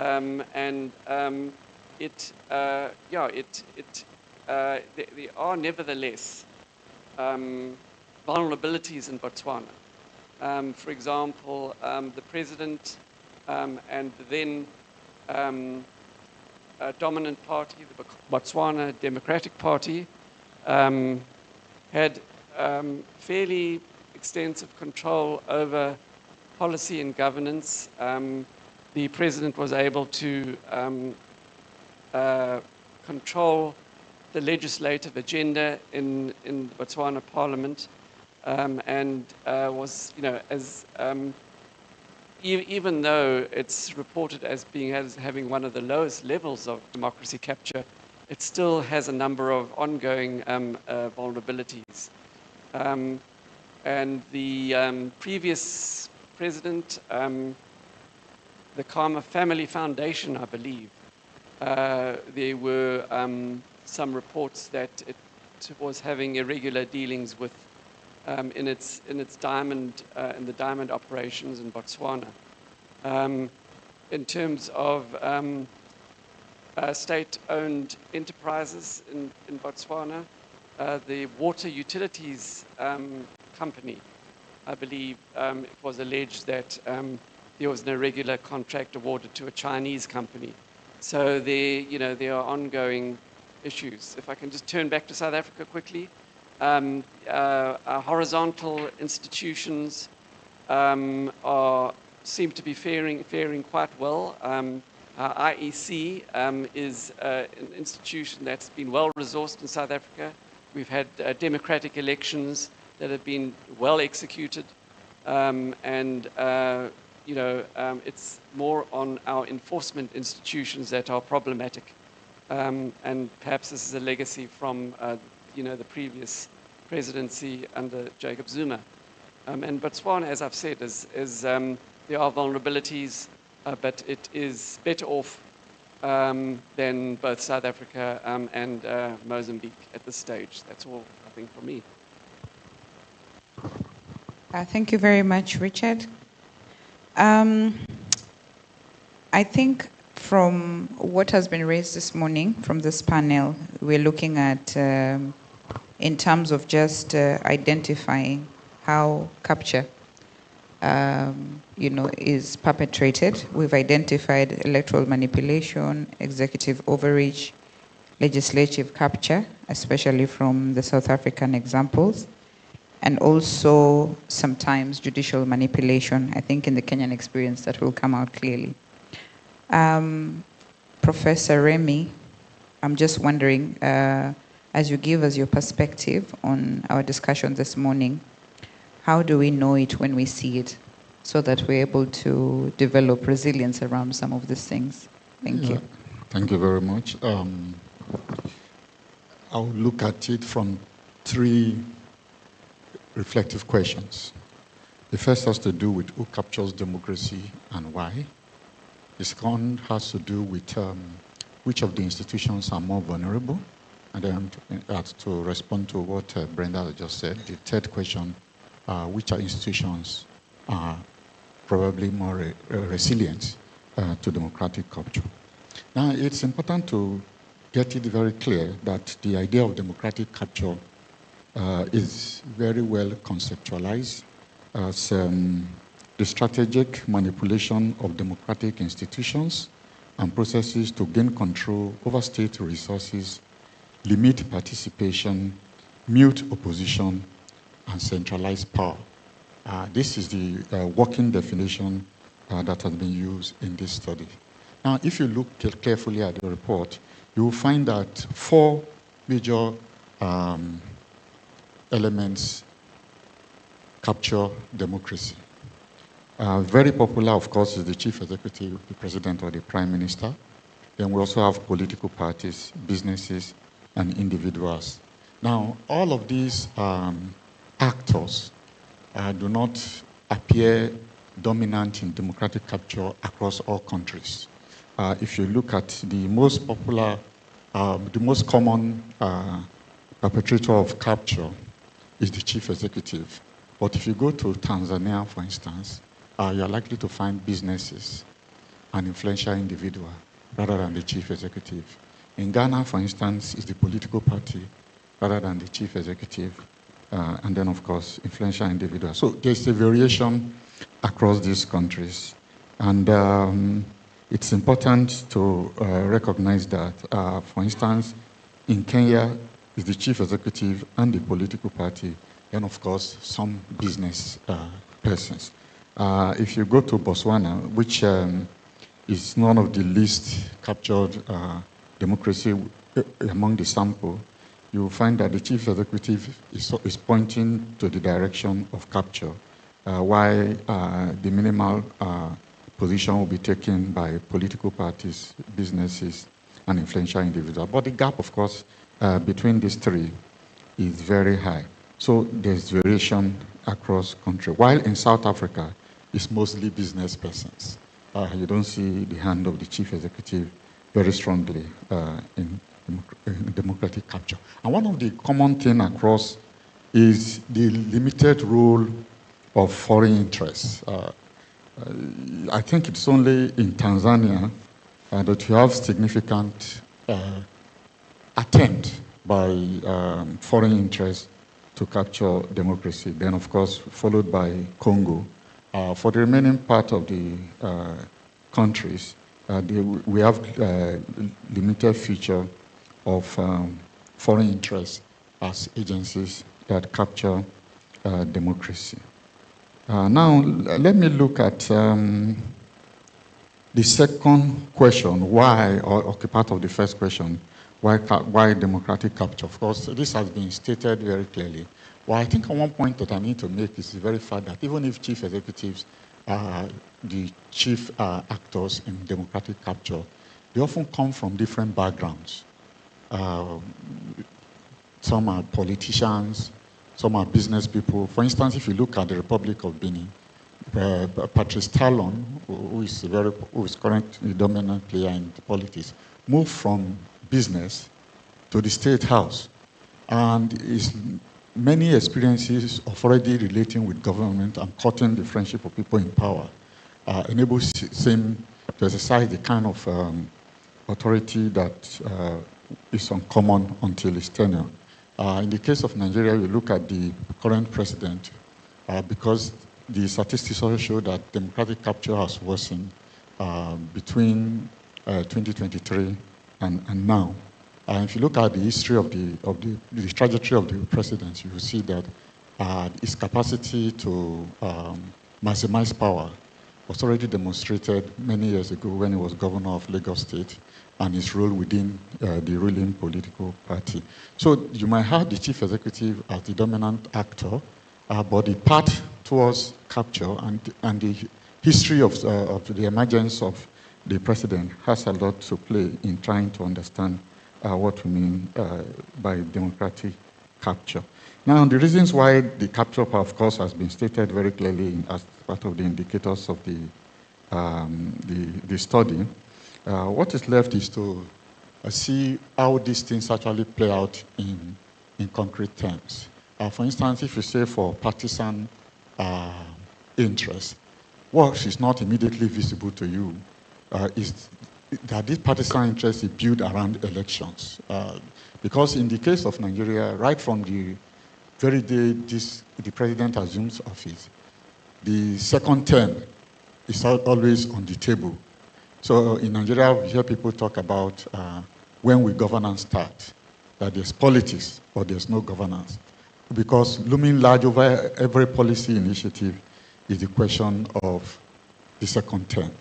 You'll find that this is even challenging because the source of this exercise of capture is also linked to the powers of the presidency, in addition to the the patronage resources that is also available to the president. And that's why it's important to pay attention to the way constitutions are crafted. It affects also the way the president controls certain institutions, whether they are policy-making institutions or independent regulatory agencies or enforcement institutions. You will find that there's a difference between how elections are conducted in South Africa and that of Nigeria or even Ghana. In Nigeria, the president appoints the chairman of the commission and all members of the commission. So the tendency to capture the electoral process is relatively higher than you find in South Africa and Ghana. And that's why civil society have always argued that the constitution should be amended to address that problem in Nigeria, learning from the Ghanaian and the South African experience. Of course, apart from these stated goals of capture, such as material gain, partisan control, and so on, what you find is that it is not just financial inducement. We need to look at which agencies, for instance, would enable or facilitate the president seeking resources to be able to finance elections and so on. And those agencies are particularly targets of capture. And you find that capture also happens across different institutions. For instance, in the case of the Electoral Commission that I've talked about, or very interesting positions in the cabinet, if you go against the line, you are likely to be removed because the president has the power to remove you or not. So it is on these circumstances you find that people who occupy those positions are often under deep political pressure and the threat of removal. Or in the case of the parliament, for instance, the president can't remove parliament, but what he simply does is to buy parliament up or threaten political pressure. For instance, the case of Nigeria, he ensured that determine the leadership of parliament. And if parliament leadership is going on direction and you want to go in alternative direction, parliament will put you to order. Because the leadership of parliament also has powers to suspend members of parliament. There's a case in point in Nigeria now where I think the courts have ruled that she should be reinstated because he said parliament overreached its powers in suspending the lady. But those kind of manipulation is usually adopted for capture in parliament. But the most patent one is systematic or transactional relationship in which the president continues to send a lot of money to parliament and the leadership help the president to control members of the parliament. Then, of course, in terms of vulnerabilities, it's very clear from the study that the most vulnerable institution is the policymaking institution. And understandably, one of the very fundamental institutions of policymaking is parliament. And it's also a major agent of horizontal accountability. So once you put parliament in your pocket, there's a lot that you can do.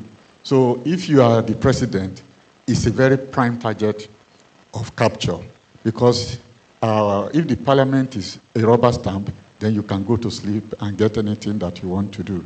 The second, of course, policymaking institution will be the judiciary, which, of course, is also an agent of horizontal accountability. If you have, and what the process of judicial capture is not very different from that of the parliament. And in Nigeria, they will tell you that elections have made lawyers and judges very affluent. And the reason is simply that the judges have demonstrated their capacity to determine the fortune of politicians. For instance, as far back as 2011 or 2010, they were able to overturn the results of 5 gubernatorial elections.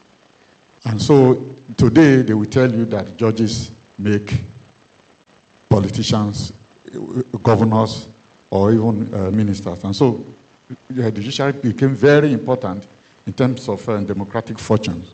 So you can't get any chief executive or any of his associates who will not take the judiciary very seriously.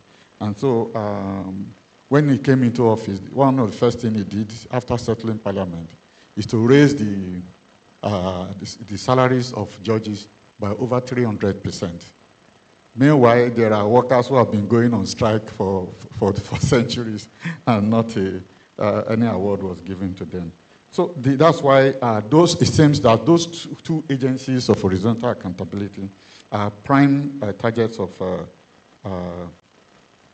capture. In the case of Republic of Benin, what they simply do is that the president plays a very huge role in determining the president of the Constitutional Court, and also has the privilege of appointing 3 of the 7 members of the Constitutional Court. So he actually plays a larger than life role in that process. So the judiciary is a prime candidate for capture in both countries. And as such institutions are particularly very vulnerable. The other vulnerable agencies are the implementing and enforcement agencies. Of course, the enforcement agency is very clear. Once you have public demonstration, sure, that's also what we find in Kenya. You find that who controls or what you do with the police force becomes very critical. So the president makes sure that he appoints only those who will be pliant to his interests as the chief of police. And what that then means is that each time there's public demonstration, he is confident that they will quickly be quelled by those agencies. Then, of course, the other is the implementing agencies for public policy, simply because, of course, they exist to do the will bidding of the president. Again, in a bureaucratic system where you are supposed to be non-partisan, you are supposed to apply yourself impartially to the programs of the current president. So that should, in fact, be taken for granted. Then, in terms of vulnerability, I think they also looked at future vulnerabilities by looking at what the current situation is and what is likely to change in the future. And the idea is that if you look at some of these institutions, the highly vulnerable ones, like the vertical accountability organs of civil society, it seems that the strength of civil society is not increasing, rather it is waning. And that's an area where we need to look at. Sometimes the reason is not really far-fetched if you look at the narrative reports. Civil society capacity to organize is often limited by their spread. Unlike national political parties, they can only, and then of course they are also fragmented, doing different things at different moments. And then you also have very few of those civil society focused directly on democracy and elections. A lot of civil society work, including NGO work, it focuses on other things, including service delivery. And so horizontal accountability is also next in terms of vulnerability, because you also find, as I've said before, how important they are to the president and the desire to always reach out to those groups. Then the final question, which has to do with which organization has the greatest resilience. You find that policymaking and independent regulatory agencies are often the most resilient. Apart from regulatory agencies that deal directly with election, the other ones are often not the target of the chief executive. In many places, the target will come from the threat to capture will come from businesses that those regulatory agencies have to deal with. In terms of policy making, there are specific agencies that are object of capture. Many of them are simply not relevant, to the desire to capture, because they do, what they are supposed to do. And oftentimes, their performance can even help the legitimacy of government. And the last issue addressed here is cases of attempts, unsuccessful cases of capture attempts. You find that there are very few unsuccessful cases. And the reasons why those such attempts are unsuccessful vary. In the case of Nigeria, for instance, you will find that the parliament often resists the president when issues are intergovernmental, where under Nigeria's federal system, state governors have vested interest. They, as chief executive of the state, also have substantial power to sway parliament and to influence the process. In that cases, you see parliament rising up, doing the bidding of their state governors against the president. And in some circumstances, the president is also forced to take a step back or to retreat. And in other cases, he pushes on, but without any meaningful success. So these are the very dynamic findings regarding the question of who captures, why, and the institutions that are most vulnerable and those that are resilient. Thank you.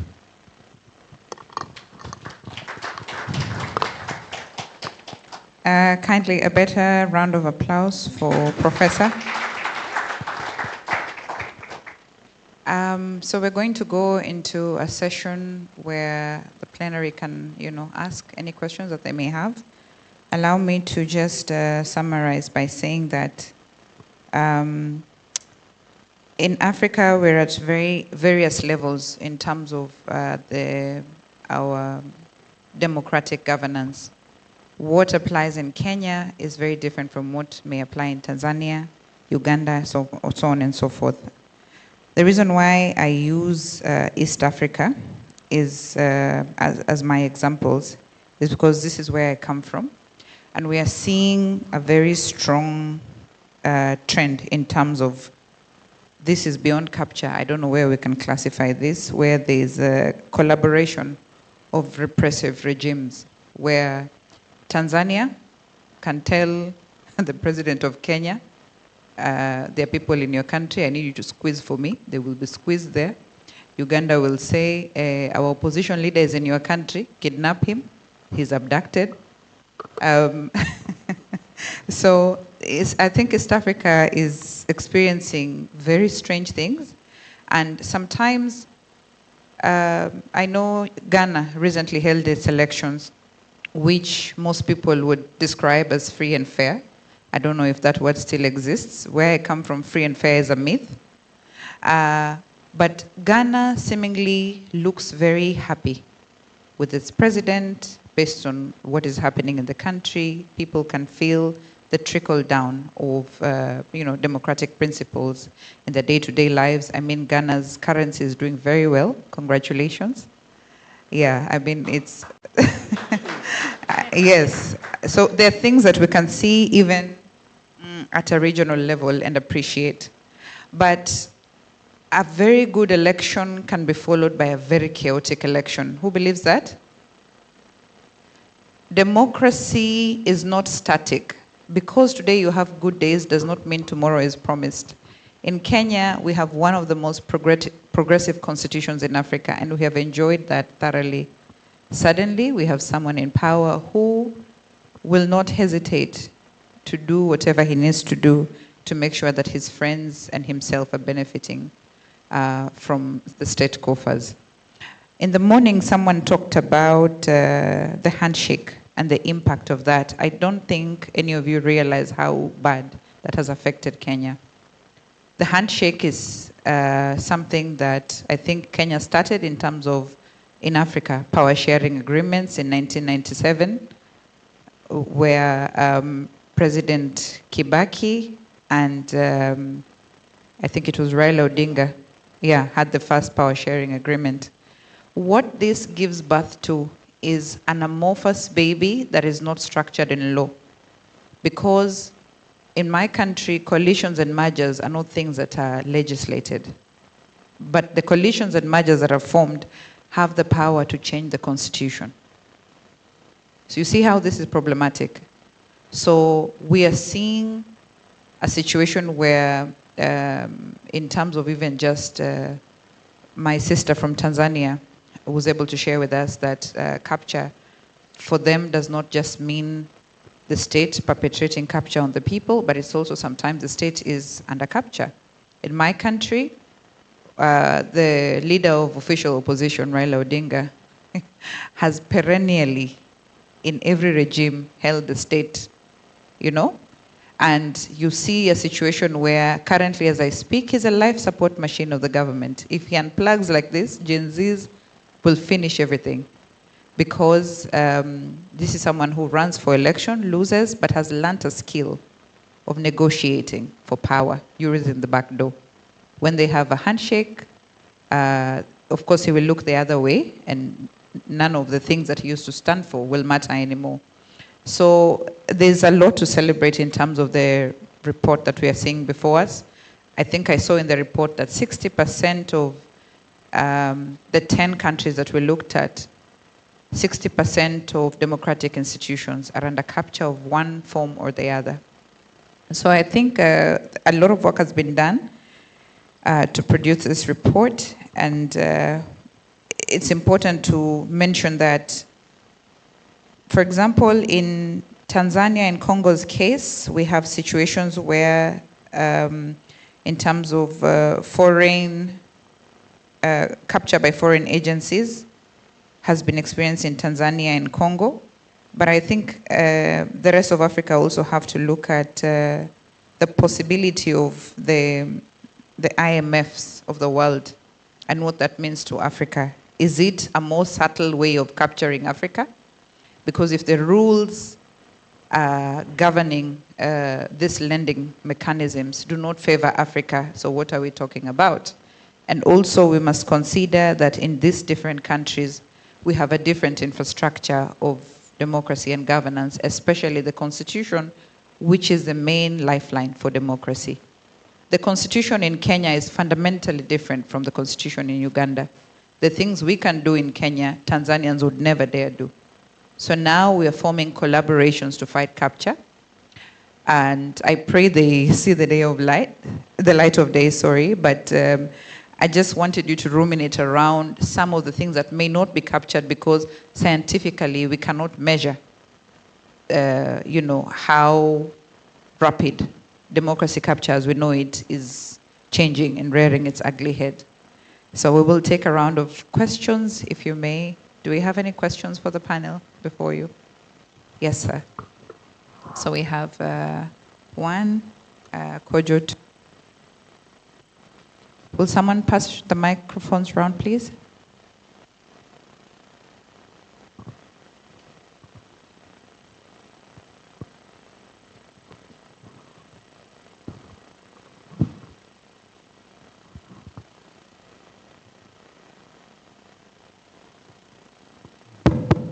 Yeah. Thank you once again for this work and also bringing us here for its dissemination. I like the approach to the deep dive that we are having with this panel conversation. And I want to particularly point out the point raised by Professor Ayede about who captures democracy. And he highlighted about 4, the chief executive, political parties, businesses, and influential individuals. And in being particular about the South African case, where you talk about individuals, I was wondering how true is that? Or could it be a shared value, given the experiences we think we've had from Zuma to Ramaphosa? I know South Africa is a business, more or less, a huge business enterprise on its own. But I'm surprised that with some of the influence we see exhibited Jacob Zuma as well as Ramaphosa, you are telling us that it's businesses that are ruling, that are in charge. The other bit is the use of parliament necessarily African in appropriating or capturing democracy? I asked that question in the context of contemporary development. We also saw that in the appointment of judges in the US. And we saw that in Nigeria when in 2015, Buhari came to power and felt that he wasn't interested in who becomes the leader, head of parliament. And after experiencing his first term between 2015 and 2019, he then realized that he faced a huge opposition, that he needed to capture the parliament in order to move forward from 2019 to 2023. And we saw that also the attempt by in the US. So it brings also the whole issue about, is it only Africa interested in capturing democracy? Because what I have also, on my own personal investigation, realized is that as soon as somebody is elected prime minister or president, the next thing he looks out for is, how do I have an easy tenure? Then begin to look for somebody or route for somebody within the ranks of the party that can be the head of, that can occupy the leadership position in the parliament. So in that particular, that's really, really affected our democracy. A few days ago, Chidi Ansem Odinkalu, I'm sure you are aware of that new book he came up with, The Selectorate, when judges toppled the people. So it has become a tradition in Nigeria now that when the people go to the polls, they create opportunity for the judge, for the judiciary to now go and vote, and they are the final voters. Whoever they decide has won the election, they decide have won the election, is actually the person that gets sworn in as the leader. So these are crises that I think we face, that looking at the table that was drawn in this research, I was asking myself, how could Nigeria have gotten 66% or be in the 50th position in all this? Is it that something went wrong? Thank you. Okay, thank you to the panelists for the insights. A couple of questions. So I think one of the big issues that I'm trying to grapple with is the objectives of capture. Right? So the two main, partisan control and material gain. Now, in a way, you can argue that at the end of it, it's all material gain. And partisan control is just a means to an end, right? So if you want to capture the judiciary, you want to capture it in order to evade accountability. If you want to capture the prosecutorial office, you want to capture it because you don't want people coming after you, you know, to account for your stewardship. And you can look at whether it's even media, which is all around your stewardship and your accountability and all of that, or even to checkmate resistance, right? But ultimately, what you are protecting is how can you extract more from the state, how can you keep it, and how can you stay in power in order to continue to extract, enjoy your booty, you know, protect it from others, holding you accountable, and so on. So in a way, is it as utilitarian? Is there no conception of capture that is beyond sort of material gain? Legacy, did we see anything around any of those things? But it's trying to understand whether one is just a means to an end, or it's an objective in itself, or it's some sort of a step in a continuum. The second one is I think in the South African case, I think Robin made some observation around horizontal institutions and enforcement institutions, and I think you were saying that the horizontal institutions actually are less captured compared to, say, enforcement institutions in the South African case. And I'm just wondering what is the direction of travel, because in a way, you would think that the enforcement regime is part of the horizontal accountability regime.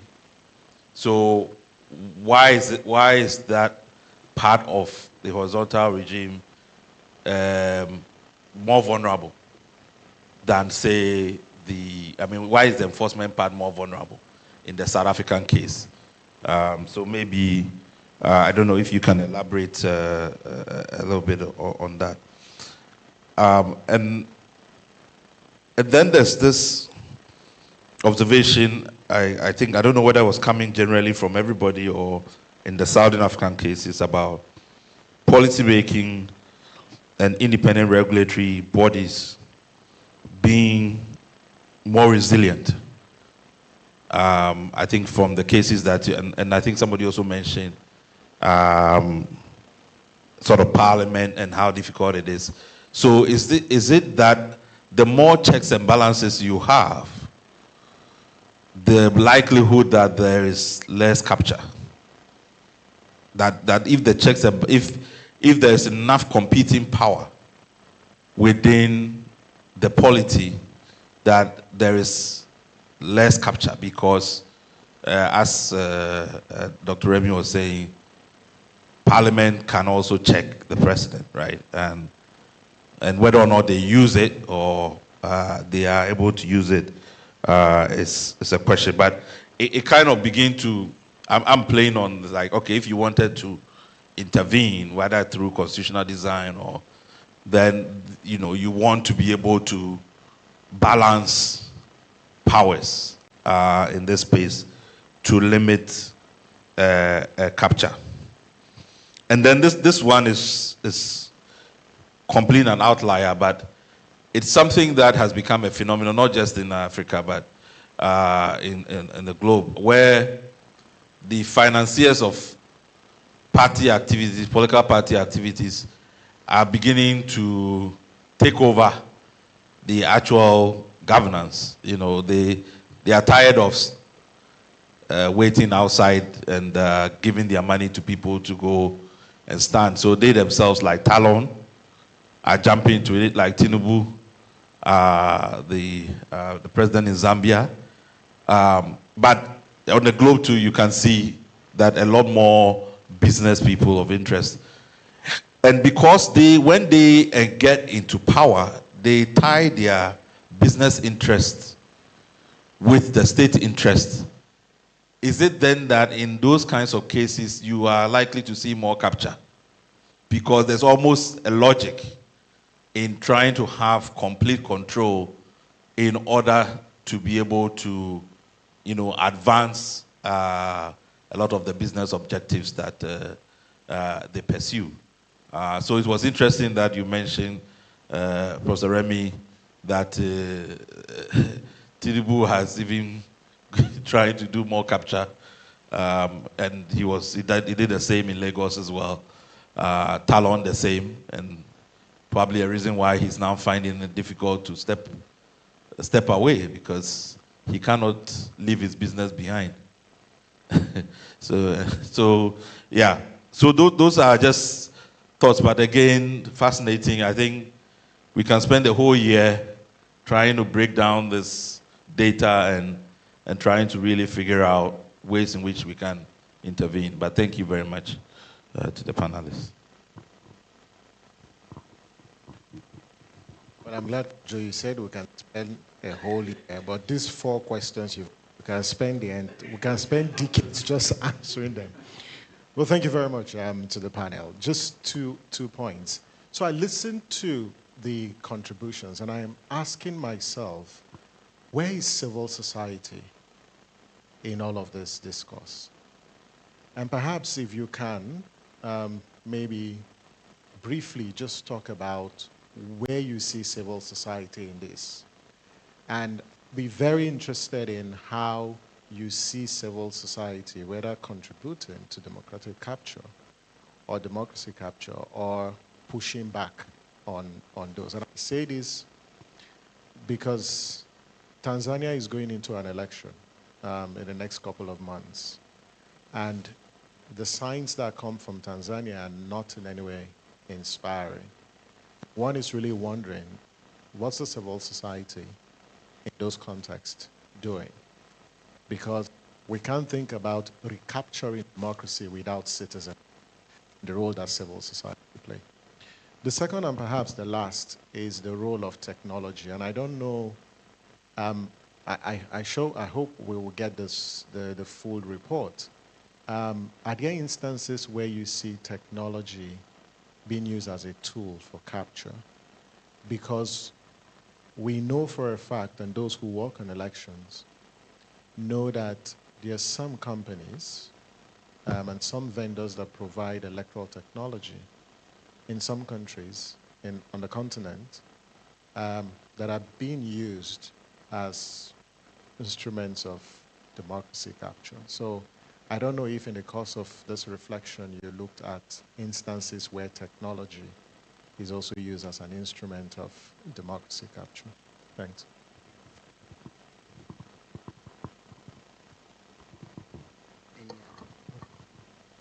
Okay, we'll take one more question, two more, and then we get the responses.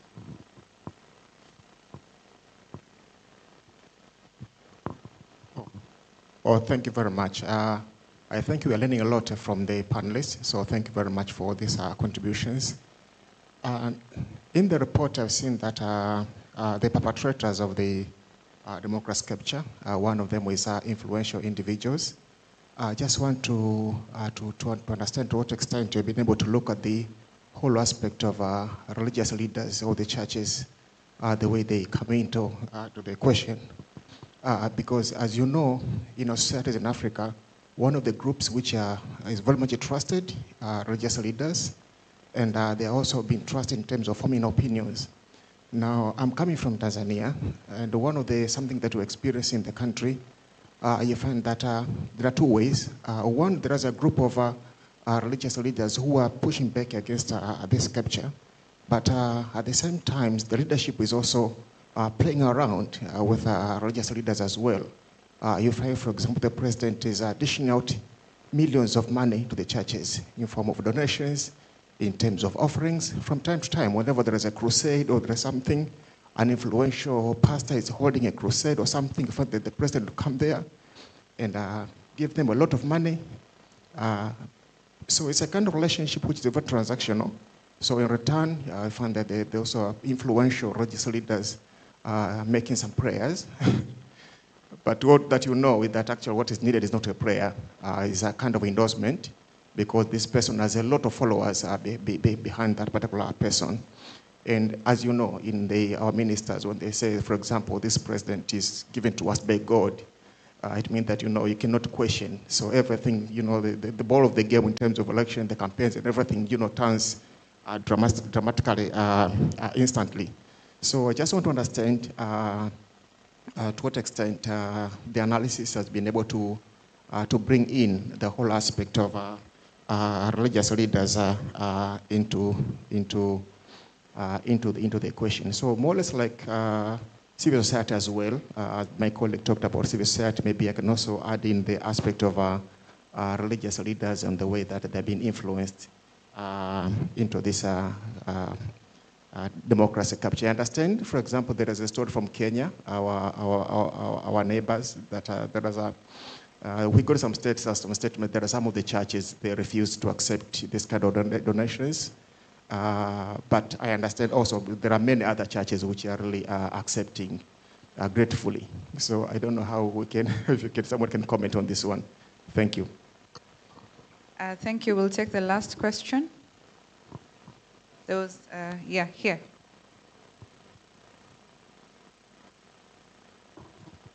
Thank you very much. I commend the panelists for their contribution so far. My question is about the role of the media in democratic capture. That wasn't highlighted also. I will bring the panel to dwell on that for us, the role of the media in democratic capture. Thank you.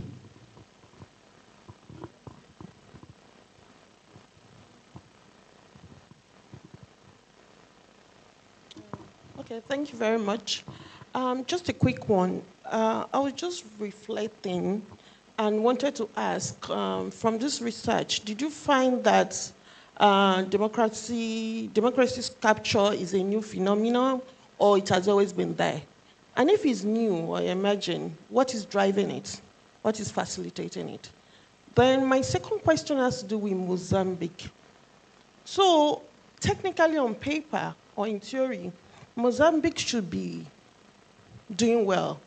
I mean, if you look, for instance, to the election body, appointments come from both the ruling party, opposition party. They also have civil society members on the commission. Yeah? Then the election results supposedly are not declared immediately.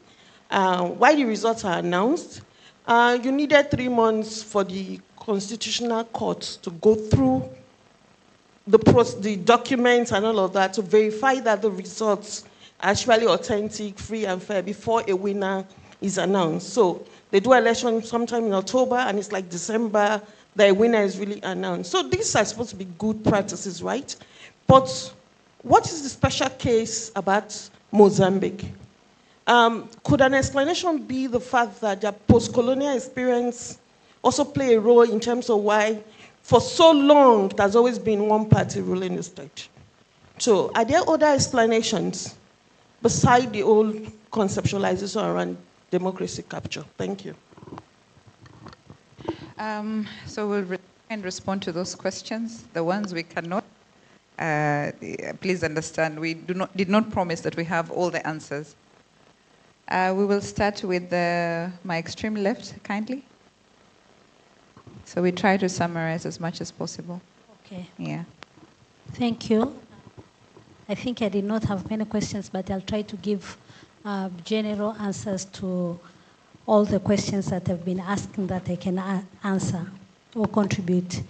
I think with regards to the objectives of the capture, yes, there is material gain, but I think there's beyond that. It's beyond that.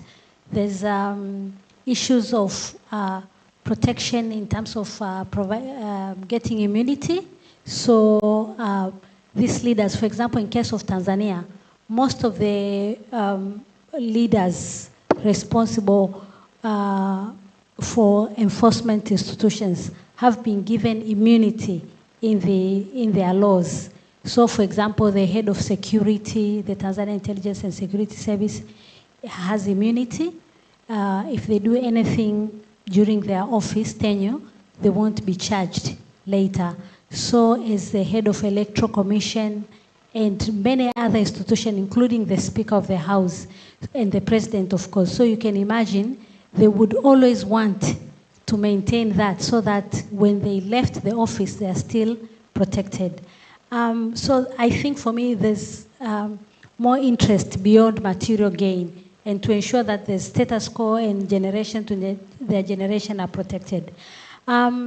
With regard to the issues, if we have more checks and balances, then we have less capture. I think that's the case. For example, in Tanzania, the president or the office of the president has no checks and balances. The constitution gives a lot of power to the president. So she can do anything throughout all institutions. She appoints everybody. She's a chairperson of the ruling political party. She has influence on who is becoming the prime minister. She's the one who actually appoints, and then they just get approval by the parliament. Even the nomination of who is going to be the candidate, as a chairperson of the ruling party, she has that power to decide who is going to run for the, let's say, member of a parliament. And you can imagine how much control. So even there's capture even in the political party. Yeah. So you can imagine. Also, the question of the civil society and other like NGOs, media houses. In Tanzania, I would say even cooperative societies, there's lots of capture facilitated by the laws governing these very institutions that have given a lot of powers to the state and to the president again to control. So you find the commissioner for cooperatives, which is supposed to be independent institutions, is appointed by the president. And so you can imagine. And my colleague there from Tanzania talked about the churches. We know that if a leader of a church criticizes, we have a recent example. There's a leader of the church who is a member of parliament as well from the ruling party. He recently criticized, actually not criticized, he just spoke about disappearances. And his church has been deregistered. He's got 2,000, not members, branches across the country, a lot of members, 100,000 members. And then the church was just deregistered the next day after he spoke about disappearances. So you can imagine. NGOs, now we have, somebody said about forthcoming elections in Tanzania, so now it's a time to pick nomination forms from the party. So the ruling party is now in the process of nominating the candidates. And a lot of NGO CEOs, I mean executive secretaries, have taken the forms. So you can imagine what is happening, you know, to be nominated as candidates for the CCM Member of Parliament. The main opposition party is insisting that they will not participate in the forthcoming election if there's no reforms, but we know that time is not in their side, so they won't participate. Of course, now they refuse to sign the code of conduct for the election, and automatically they've been told that they won't be able to participate because they've not signed. So it's going to be one party show in the coming election, apart from the other parties who are not influential. They're just small parties, and they've been criticized as parties that, what do you call these parties that just support the opposition, but they are not real opposition parties. So those one will participate in the election, but it's going to be one party election, really, and there's a problem there. So because of time, if you allow me, and I think with these few points, I will be able to conclude my contribution, but also to answer some of the questions or to trigger more questions on this index. I think there's a need to also look at variation even within categories of institutions. For example, within the, how can I forget? For example, in a horizontal institution, we have some of the institutions within horizontal institutions that are resilient to capture, but others are not. For example, in Tanzania, we have the Office of the Control Auditor General. I think it's been very resilient. They give very independent, detailed reports on corruptions, but enforcement is not being done. If you look at, say, the Court of Appeal, it gives judgments that I would say they are fair, so it encourages a lot of litigation cases, but there's no enforcement. But within the same categories, we have now we call it Independent National Electoral Commission, which has been totally captured. The president appoints the commissioner, all commissioners, and even these commissioners, some of them, we have evidence that they've been party cadres. Some of them were district commissioners. So you can imagine how an institution within the horizontal institution, one of the institutions, is highly captured while others are resilient. Also, I wanted to point that the capture, democracy capture, I think because they're using existing democratic institution to actually capture, they have a long-term incremental effect in the sense that there's decay that is happening slowly, that eventually we will realize that things are really bad. Whereas when we see like there's electoral manipulation, when we see that there's corruption, we think, okay, this is bad. But when there's a capture, sometimes we do not notice. But the effect and the damage is really bad in long term. Also, I think this was also highlighted by the presenter from Open Society who was online. He talked about apathy. One of the negative impact of the democracy capture, I think it leads to apathy in the sense that the citizens do not believe in democratic institution anymore after some time, so they don't want to participate in voting, they don't go to court. In Tanzania, when somebody is being unfairly treated, they don't believe in courts. They said, there's no justice. This is because there's loss of capture. Finally, I also want to talk about norm construction in the sense that through the capture, there's a normalization of using democratic institutions to actually discriminate and to oppress the very democracy that we want to uphold. And with this, I think I'm done. Thank you.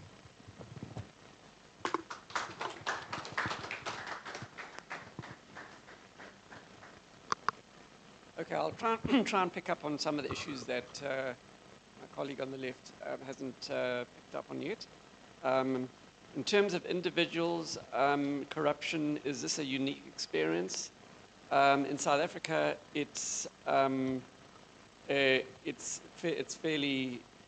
typical. I mean, in South Africa, under the ANC governance, there was this policy called cadre deployment, and cadre deployment actually resulted in people being appointed to senior government positions without necessarily having the skills or the technology to achieve that.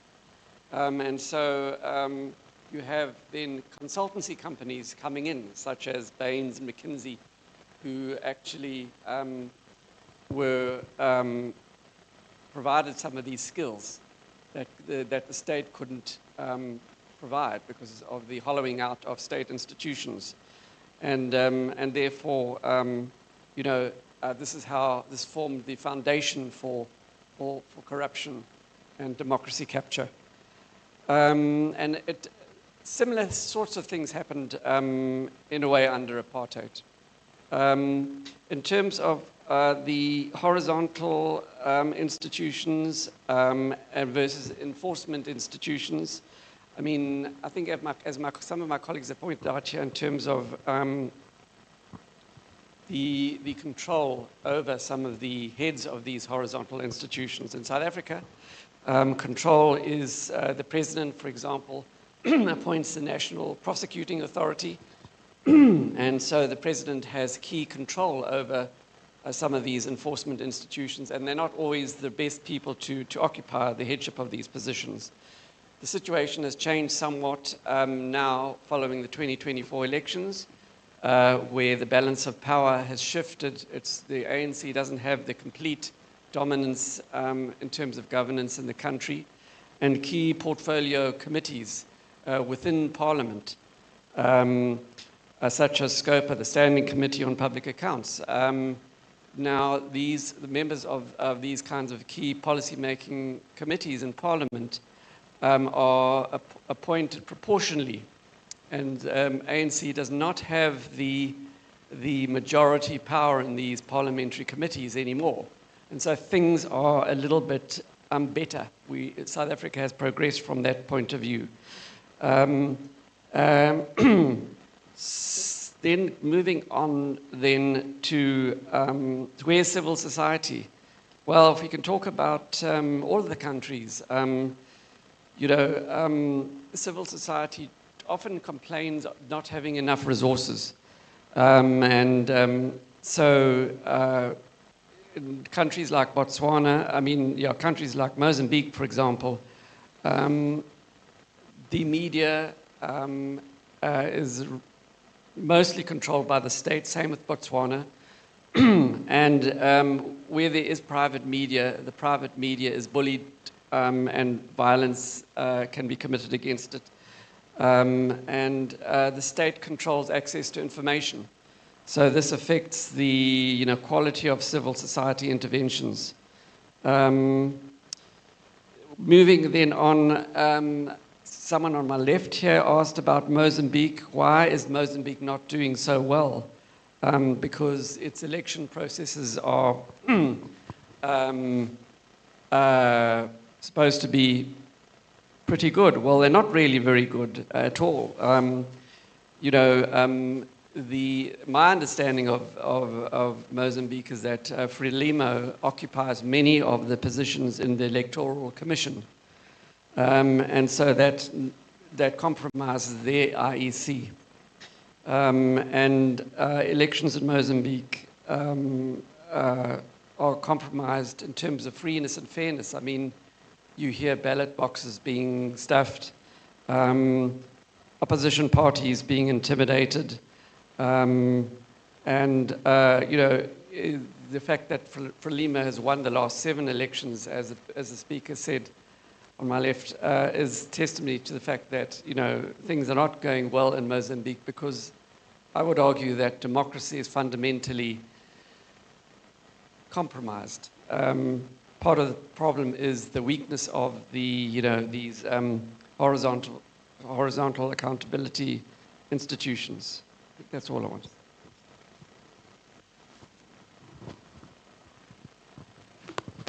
The question of democratic capture, I think from the report, is not considered from the viewpoint of Africa alone. I think the idea is that democratic capture occurs both in developing and developed democracy or advanced democracy. And it's not an African thing. Then, regard to the objective of capture, I think it's a little bit challenging to classify one as an end in itself and the other as a means towards an end. Material gains can be an end in itself. I mean, people who are in seat of power want to be rich. I mean, they just make money for themselves, beyond the fact that they also need a war chest to prosecute elections. So, and not only that, you also need money to buy support, whether from those within government or outside, or even within civil society. So it's something that can be that call for further reflection, but we can't easily say this one is an end in itself and the other is a means to an end. In terms of civil society, I think that civil society was effectively captured in the part that looked at vertical accountability. And from the discussion so far, you find that there are contradictory impulses within civil society. Media is also under this category, and you also know that in many of these countries, there's government media, there's also private media. A lot of politicians have their own media houses.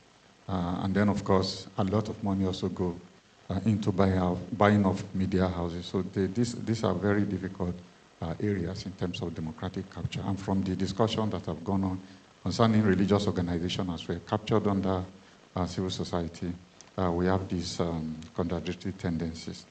And so it's difficult to just say, oh, civil society, they are here or they are all on the other end. Then concerning balances of power, I think that's a very important element.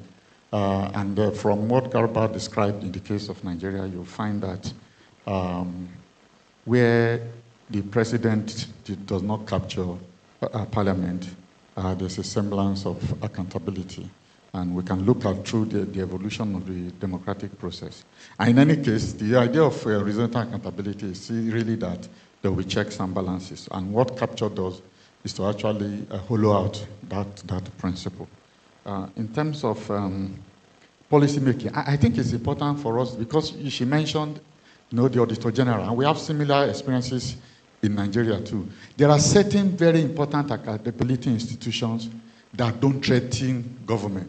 So they write their report, they publish it regularly, they are very critical of government, but knowing that they are neither here nor there, the president or the perpetrator just ignores them.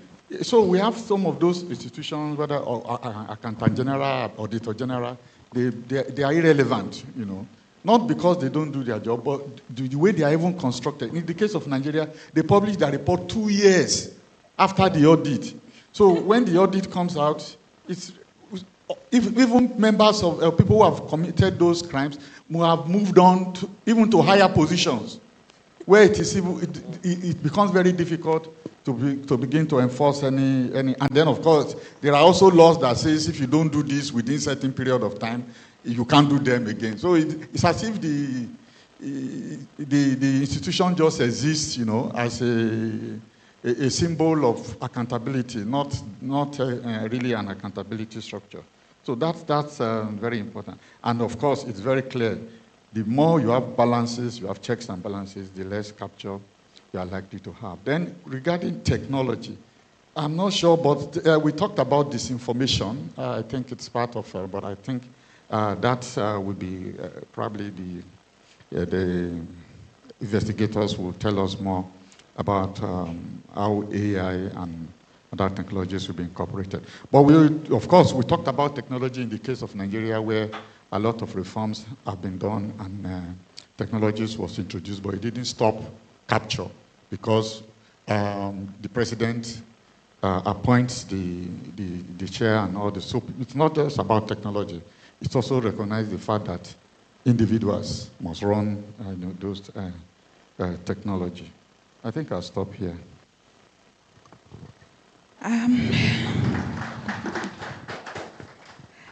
I will just skim through very quickly.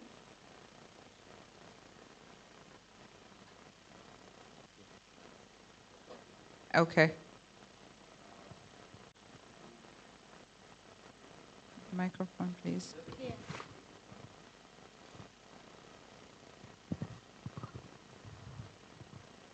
Just because I think it's an important dimension that further work maybe. So two examples. We've seen a lot of surveillance technology that, you know, as part of the both suppression and security is sort of being driven across the continent. A lot of governments are investing in it. We've seen in places like Kenya where government is able to use that technology using facial recognition to go after protesters, for instance. And what is the effect of having control over that? Who regulates that space? What kind of control does the chief executive have, or whoever the perpetrator has? So it's something that we can look at. Then when you get into media, where there's now digital transmission going on, where most of the systems that we are using are Chinese controlled. Again, who controls that process? Because it can easily be manipulated, and it is manipulated. So I think the more the state takes on technology that allows you to switch on and switch off things, it then becomes whether you have even a regulator in the place or whoever controls it, what kind of capture do they have, you know, around those things. So I think, but I don't know if that was explored, but it's something that in the future I think we need to explore, because it's going to get more and more common. I think, Kojo, you raise a very interesting point about technology, especially the example you've given about surveillance in Kenya. If you're driving in Nairobi, you best believe there's 1 billion cameras looking at you. They capture, they have facial recognition, number plates, whatnot.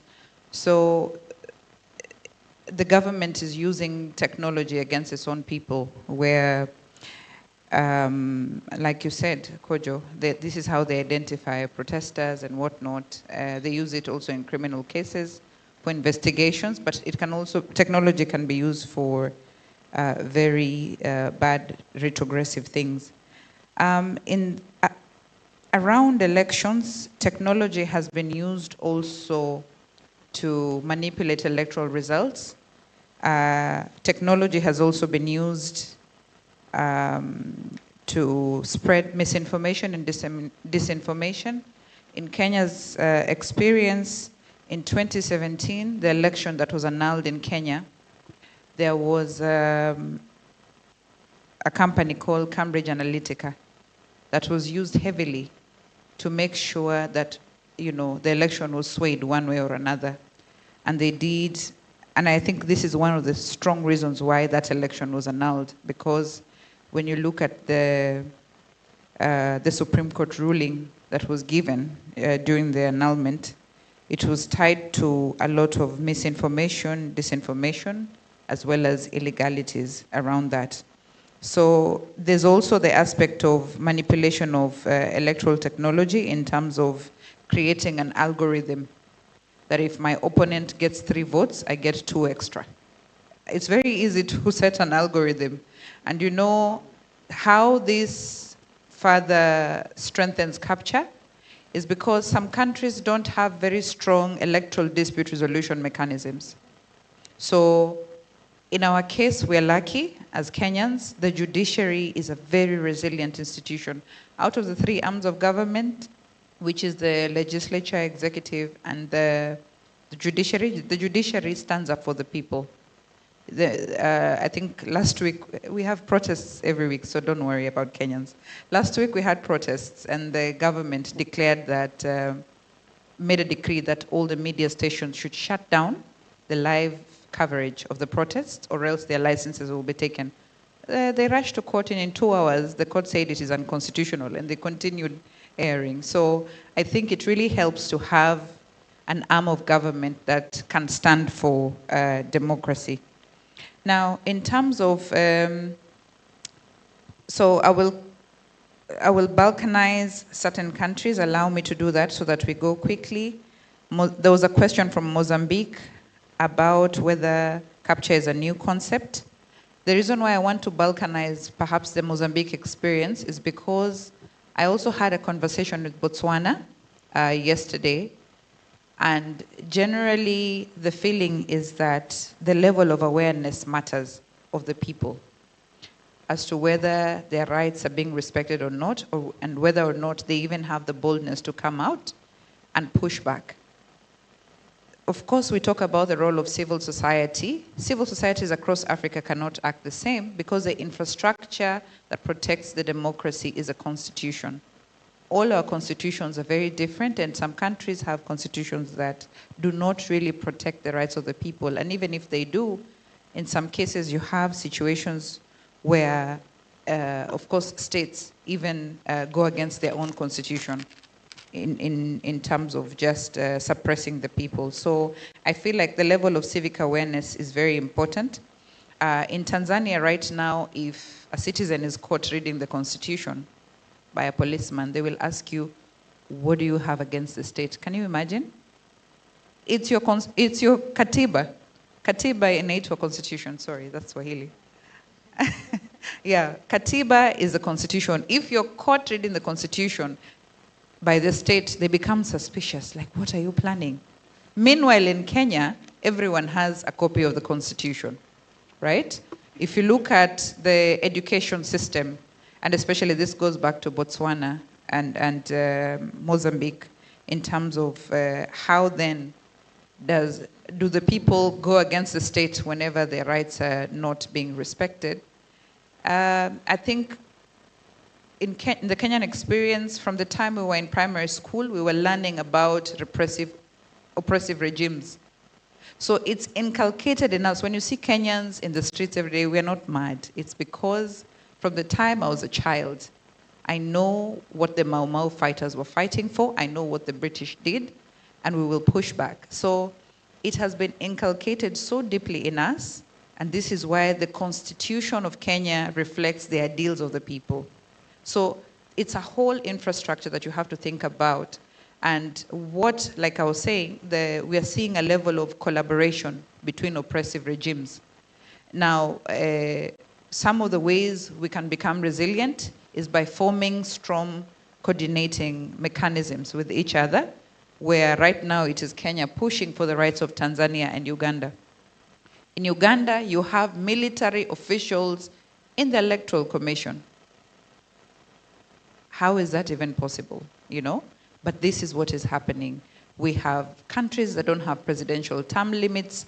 These are some of the things that further, you know, perpetrate capture. Now, in terms of, I think I've answered most of the things. Another form of capture is around some of the vulnerable institutions, such as Parliament, National Assembly, that's National Assembly, Electoral Commission, the judiciary in some countries, where even in Tanzania, the judiciary acts on behalf of the state. Electoral Commission, in Kenya currently, we don't have an Electoral Commission. We don't have commissioners in office. The last election, most of them resigned because they feel like the electoral results were not representative of what was supposed to be. But who is supposed to appoint new commissioners is still political figureheads. How can you be the one putting together an electoral commission that should be adjudicating about you winning or losing elections? Do you see how capture starts? It's in the process.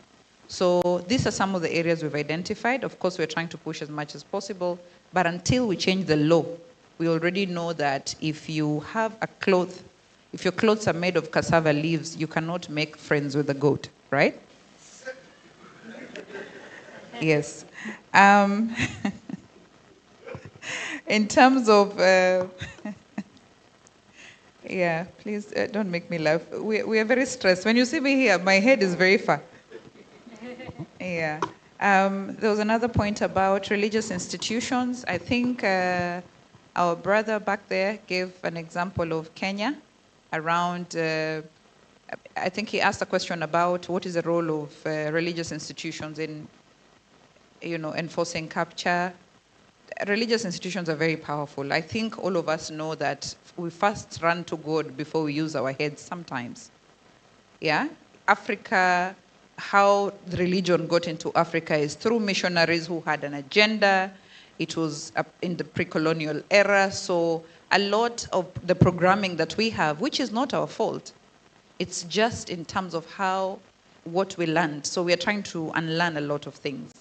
Yeah? But religious organizations have a lot of power in Tanzania. We are seeing them try to push back, and we truly encourage them. In Kenya, there's something Kenyans call revisiting. If you do something bad, they will visit you. And the visitation is normally not very pleasant because young people will say, this Sunday we are occupying churches. And they will go there and cause hell. So by next week, you'll not see religious leaders backing the government anytime they want to do you know, oppressive things to the people. So indeed, religious leaders, you know, participate in that. What is the role of civil society? It's tied to funding. It's tied to the constitution of a country. Civil society can be used by the state. Sometimes civil society is the one pushing back. So it all just depends on, again, your constitution and how your rights are protected and whether or not you have resources. The resources around democratic governance are shrinking. I think all of you can attest to that. What do we do in the meantime? There was a question from Nigeria about the role of digital media in this push. How do we, what types of, you know, activities can we design around digital technology to try and push back, even in the absence of funding, for some of the wonderful work that a lot of you in this room do? I do not have an answer for that, but I think that's something we can keep reflecting on. Hopefully by end of day, we might get some answers. Yeah, and I think that is it, and I want to thank you very much for the cross-pollination of ideas. It's time for lunch. Bye. Please clap for the, yes, thank you very much.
um, informal strategies that can be used to combat democracy capture. I think some of the points that were raised highlight the fact that there might be three main approaches through which we might tackle democracy capture. It might be one, a top-down approach, which might deal with institutional reforms, legal reforms, that will check excesses by different actors at different levels of state institutions or democratic institutions. But we can also think about a bottom-up approach. I think there was a point raised about where is civil society, where is the media? Can they play a role, and what kinds of role can they play? So we want to think about these things by different actors, both from the bottom up and from the top up levels. A third thing to think about is whether there is a room for external actors. So thinking about regional bodies, continental bodies, what role do we think they might be able to play, given what we are learning from the Democracy Capture Report? What can they do? What can they bring on the table that would help to sustain democracy and to avoid democracy capture? So what we want to do in this session is to group ourselves into three. We want the groups to think about what potential strategies you think can be implemented given what we have learned to reduce, if not eliminate, democracy capture, or close the gaps that makes democracy capture possible. Depending on which groups that you are in, whether at the state level, legal, institutional reform, or what citizens can do, or what regional or continental bodies like AU, ECOWAS, SADC could do in that regard. So that will be our task for this afternoon. Just to make sure that, given that we are researchers, we couldn't think of any other thing than to get you to count 1, 2, 3, 1, 2, 3, and we take a random distribution of people in that way. So I would start from my left, not to take up on you, but if you can start 1, 2, 3, 1, 2, 3, that will help us create a three set of groups, and then we'll take it from there. Thank you. Yeah. 3. Yeah.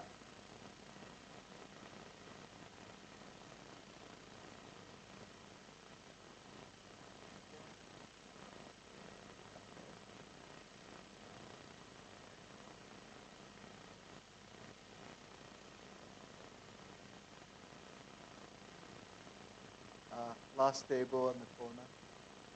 Yeah. 1. Excellent. Brilliant. So all those who are 1 could come around that table. This 1 and 2, maybe you can spread. 2,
of appointment of ministries or whatever, ministries head or whatever, to be reduced, such that the public have like a direct involvement with appointing who heads what ministry or who does not.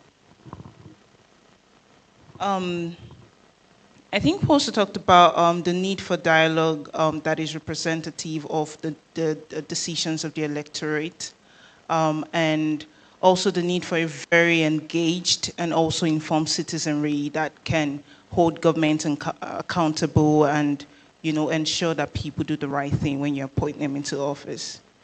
We also talk about the need for addressing the vague, often vague and unspecified interpretation of the Constitution, such that it can be interpreted in so many ways depending on the logic and the powers of the president at a particular time. And also, I think, the material incentive of political actors to sway the Constitution in ways that, you know, keeps them in power or takes away their opponent from power.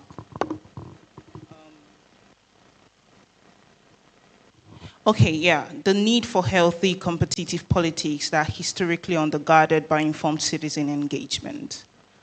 I think one other important point is the need for national debate and policies that involve both citizens' deliberation and all of that, and the need for also representing certain policy dimensions, for instance, agriculture, finance, and all of that, in the actual electoral ballot, so that citizens are voting not just for an individual, but on policy dimensions. Yeah, so there should also be security of tenure for elected officials, such that they are not scared to do the right thing according to the Constitution. And there's need for also parliamentary security, such that they can do what they need to do without fear of being removed by the president or being sidelined by the president in the next running of election. Lastly, the need for monitoring compliance with decisions of regional bodies, I think, that are binding to member states in their own domestic politics as well. I think that's all I did.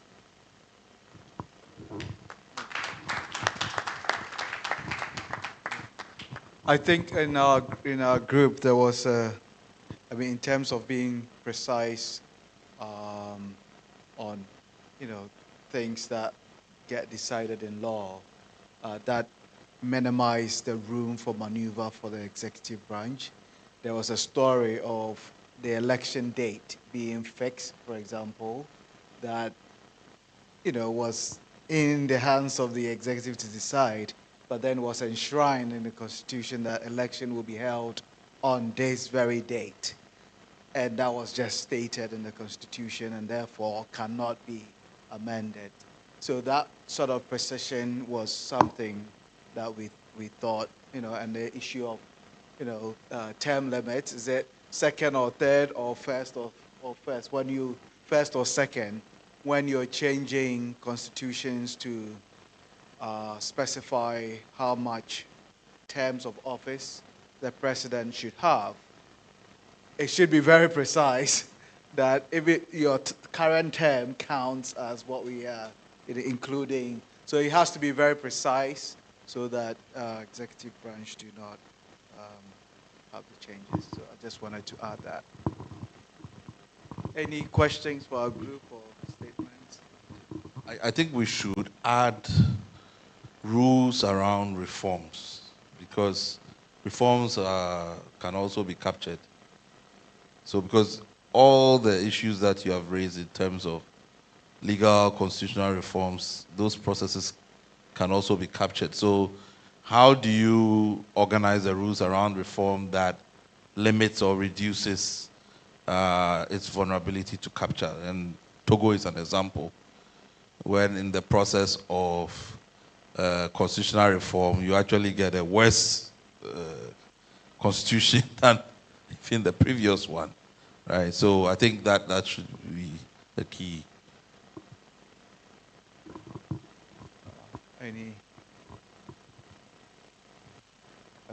I guess in that light, just to re-emphasize one of the points, I think, which is very interesting, like the reform on policy, like putting reforms to referendums was one of the things that we came about. And I think it's particularly interesting when parties are not very distinguishable on policy lines in many African countries. The idea that policies should be debated and then put onto a referendum was something that the group thought should be considered.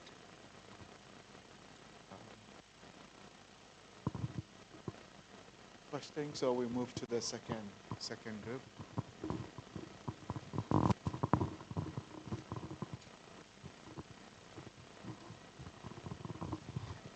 Thank you. Group 2, we were looking at citizen power, basically mobilizing civil society and media for accountability. And we have quite a number of good points that emerged. The group firstly started by agreeing that there are different forms of civil society. They stated, to mention a few, think tanks, your national NGOs, they mentioned your religious organizations and educational institutions, and agreed that all this are critical in demanding accountability. But in as far as mobilizing civil society and media for accountability, the group held that it is firstly very important to start by educating the citizens on their rights. So the starting point should be that citizens should understand the privileges they have, because they are really the muscle through which civil society works through. So the sooner the citizens understand their rights and their privileges, the better and the easier it will be to mobilize since they'll understand the power they hold. It was noted that there's generally a problem of independence within civil society. So an example was given of Congo, that you find that there are a number of radio stations and a number of civil society organizations that are created by politicians. So there's need to have self-sufficiency for civil society organizations. And this is very, very important so that they can mobilize, and in mobilizing do so independently. Again, citing Congo, there was an example that young ones in the country are being educated, and that this should be scaled up. And this is linked to the first part, or the first point I mentioned on educating the citizens. But here we can focus more on the young ones. Let's educate them on their role, so that wherever we begin in the classroom does not only end there, but can be scaled up to the society. Thirdly, we mentioned research and analysis, that civil society organizations in their mobilization should utilize research and raise more awareness. For example, we are here today discussing the findings of this democratic capture report. How can we as civil society have more conversations and raise awareness and create more platforms to discuss these findings? Also, we need to sit together as civil society to develop coalitions, and this is important so that we can share ideas of how we can mobilize, ideas of how we can mobilize and share different advocacy ideas that have worked for our different countries. It was also noted that it's quite important in our mobilization as civil society to not only monitor and highlight major issues. So the group held that most of the time you find that governments will smoke screen us as civil society. They'll create big problems, but we will ignore small minor issues that have potential to replicate and become bigger issues. So we should also, in our mobilization and in holding the government accountable, pay attention to those. So we should basically go beyond the politicians or the media's agenda and look into other things that are necessarily small, but may also end up affecting the citizens. Most importantly, we agree that we should create some level of pushback, and we agreed as a group that the level of pushback is equivalent to what is legal in our different countries. So we need to sit and analyze our constitutional frameworks to appreciate the limits with which we operate in our mobilization, because what may apply to Kenya, for example, may not apply to Botswana. So it's very, very important in our mobilization to have some level of pushback, and this can only be achieved when we evaluate and understand our legal frameworks better. There's an element of skills development, so we need to train civil society. Firstly, to look for resources to train civil society organizations on democratic capture, so that we are at the same level of understanding. We sat today in the group and we shared very great insights, and that showed that we have different levels of understanding, and we thought if we were to replicate this to even our home countries, to bring them to the same level of understanding, so that when we mobilize and advocate, at least we are at the same level. That could possibly also work as a strategy. And most importantly, we may benefit from forming a network where we can share lessons, and most importantly, build a resilience strategy, which we have agreed that should encompass short to medium and long-term strategies of how we can, effectively mobilize, advocate, and hold governments accountable. The other point is that we should have, as countries, bare minimum reforms. Firstly, we should define ourselves as civil society at the bare minimum, what reforms we should have at our very different countries to ensure that democratic capture is stopped. The other point was on digital democracy. So the group held that sometimes media is censored. So it's very, very important in our mobilizing as civil society to develop digital democracy programs and to utilize social media to fact check, look out for misinformation and disinformation ourselves. And most importantly, targeting young people, and lastly, the issue of resources. So we agreed that the level of capture for civil society is oftentimes tied to resources. So sometimes it's not that civil society cannot mobilize, they cannot hold government accountable. It's just a matter of you cannot really bite the hand that fits you. So we need to look for ways to transform and make civil society organizations sustainable and independent, so that they can carry out their duty independently and without the association of the elites.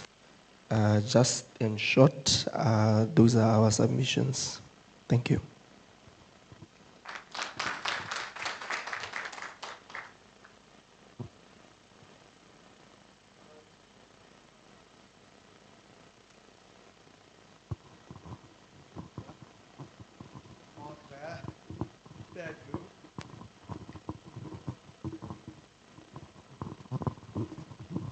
Thank you. In our group, we had 7 points. It was about regional bodies and what they can do, what role can they play. First, we said they should support or extend support to media, civil society, private sector, so that they can be able to sustain democracy in Africa. Our second point was the member states' bodies should implement or enforce their laws in a uniform manner. They should not be selective, because we have had incidences whereby there's selective implementation of their rulings and enforcement of the same. Our third point was we said that these bodies should put pressure on democratic institutions such as electoral commissions, etc., of their member states. Then we also emphasize the point that the regional bodies should empower institutions with their mandate. They should do that intentionally. They should also work with civil society, media, traditional authorities, and even the clergy, so that they can be able to provide support to democratic institutions. Then after, we had specific recommendation for specific organizations. So we selected a few organizations, and then we looked at them individually. We started with ECOWAS. We said ECOWAS has an early warning system. So through that system, they can actually use democracy capture index and the report and evidence to support this system so that they should be effective, and they should really use it as a tool for them to do this early warning and to prevent things from happening. So, and we think that the index can really help them to do this. Also, in ECOWAS, there's a democracy and governance department, which can be the hub to support democracy strengthening. And they can also use the research and the index to actually help them in their activities.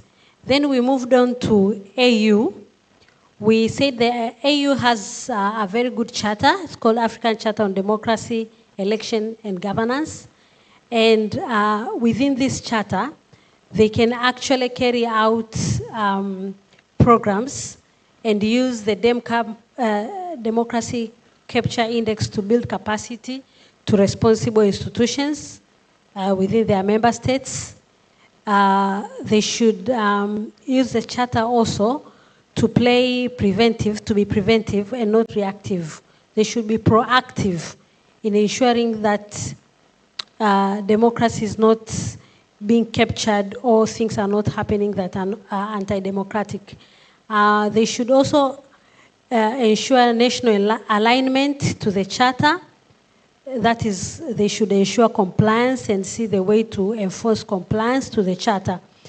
These instruments should also be disclosed, because we realize that some leaders, even of the institutions that we are talking about, are not aware of this charter or this instrument that are available. So there should be intentional disclosure of the charter and all the instruments that can actually help to strengthen democracy and to ensure compliance.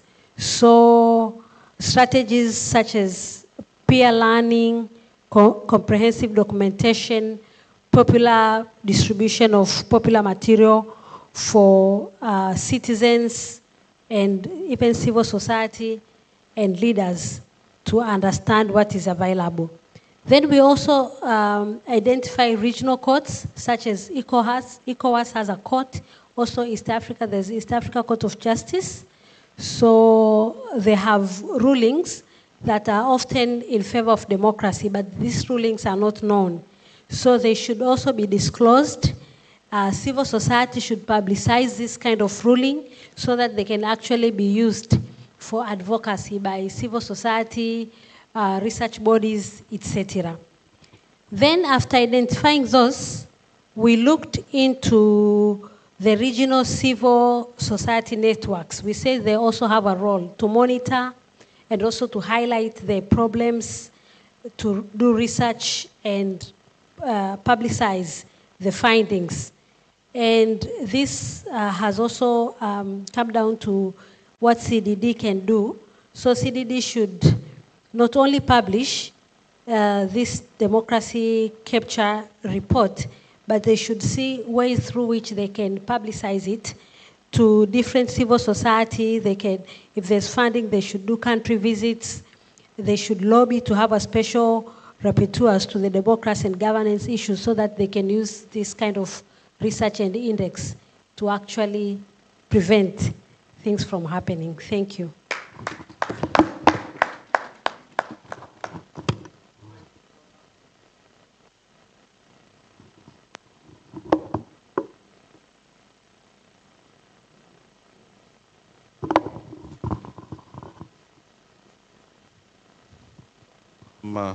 Glad that you mentioned the regional courts, because I think it's one of the strong regional institutions that at least the ECOWAS court is, even though our governments still ignore them, but in terms of their ability to deliver judgments and so on. I think one of the things we need to fight for or to try and facilitate is how they can help in standardizing jurisprudence around election adjudication. Because it's one of the triggers for democratic deterioration in the sub-region, but it's not just a sub-regional problem, it's a continental problem. And we need to find ways in which to get the regional bodies to be convening around, what exactly does the validity of an election mean? What does free and fair election mean in legal terms? Because the more contestations you have around elections, the more challenges we have with the democracy, and so on, and the deterioration follows. So yeah, I like the point really about the regional courts, but I wanted to just add a layer that, this is one area they can focus on. And as I'm saying, I know this is your pet project, but I don't know what you think on this matter.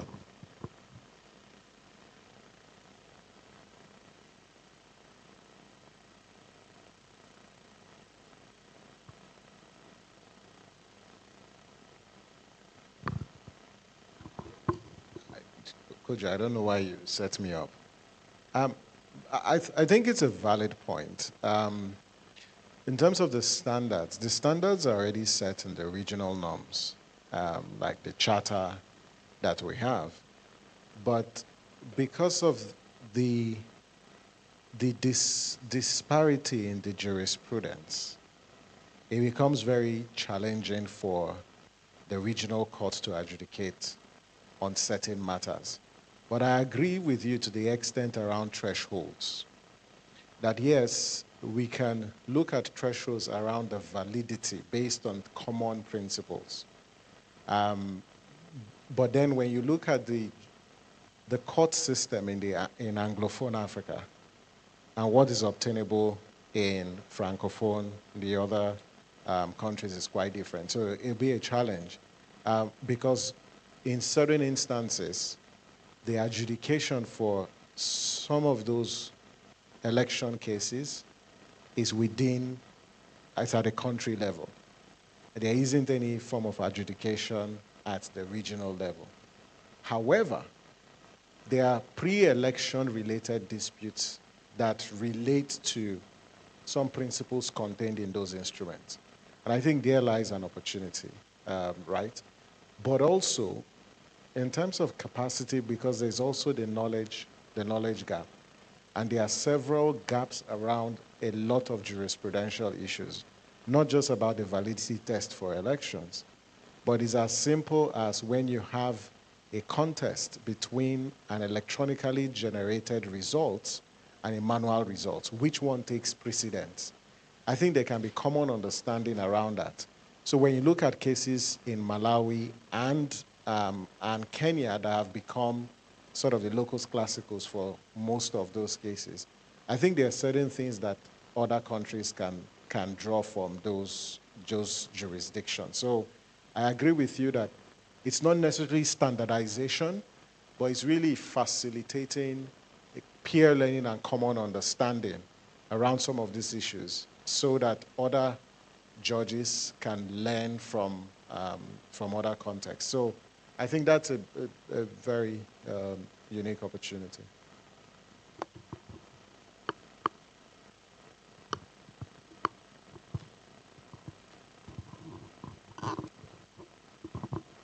Thank you so much for both what came from the group, but the interventions around the application of the courts to elections. Thinking about the idea of democracy capture, and to my fellow Tanzanian as SADC people, you know, the failure of the Southern African Tribunal, Southern Africa, SADC doesn't have a regional court, and the failure of it could be argued to be a result of democracy capture, right? That because of the court was being used by white land owners from Zim, and they won a case, and basically the governments of the region conspired to neuter it to death. I mean, that was what, 2012? It's like 13 years ago. So I think there is something really interesting about what are the limits to the enforcement power of regional structures, given that regional structures are just made up of a bunch of sovereign member states. And so, yeah, and how do they, you know, how much faith do we put into those structures if the foundational units of those, or the member units of those structures are captured in different ways?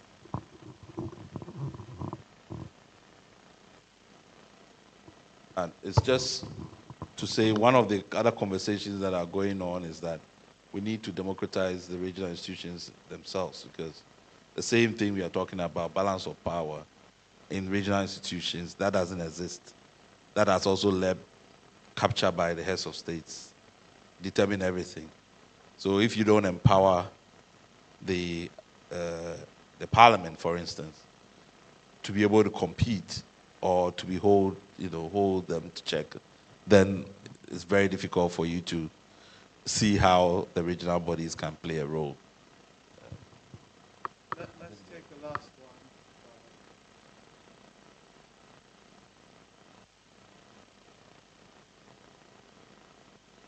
one. Thank you. Just to say that, so I was a member of the group, Group 3, and one of the things we identified was the challenges with regional courts, for instance, that judgments are always not enforced within member states. And one of the challenges, because the attorney generals who are supposed to enforce this judgment, which tend to be against the state sometimes, don't do that because they are political appointees. And we thought that one solution to that would be for these regional bodies to practice proactive disclosure. So for instance, if they report on these judgments at good intervals, citizens, civil society, and other non-state actors could actually take this as advocacy tools and compel implementation at country levels. In terms of, because otherwise these judgments, they are made and nobody knows about them. So the state gets away with not implementing them. Thank you.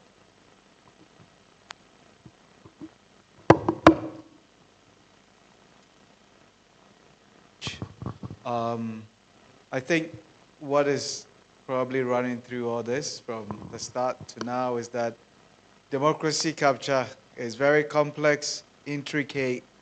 The dimensions are enormous. The reports are going to keep growing with all the things that we're going to be analyzing in the next few years, few weeks, few months to come.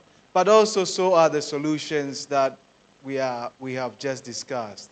It seems like they are also very complex, intertwined, and their success or not success, which ones will be effective, not effective, is not very clear as well. And the next coming days, as we reflect on these reports and these strategies that we have been discussing, will give us a chance to know where we stand on all these dimensions of democracy capture and how we can move forward with concrete recommendations that will help us minimize the rate of capture around countries.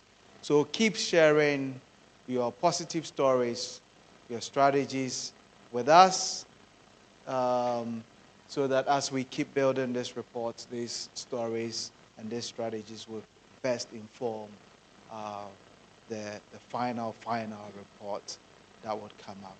I don't know whether John would want to add anything before we close the session. So again, thank you all for the discussion in your groups. Thank you for the input. But as George mentioned, even as we continue to, unpack all the things that we've been able to gather in this project and this data, even your suggestions and the limitations you even note in suggestions and strategies points to the fact that this is something that is complex, multidimensional, and it would take a lot of strategic thinking and planning around how you demobilize it and how you find the most effective strategy within a country context to make sure that we can push back successfully against democracy capture. So thank you all for your input.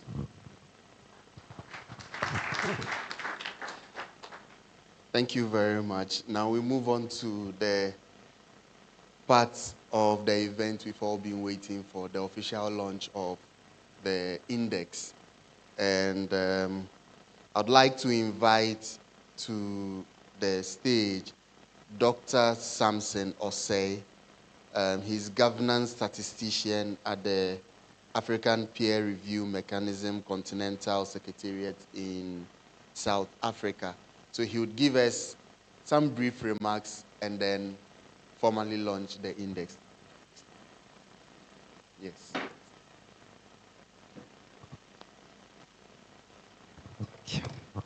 Thank you, Program Moderator.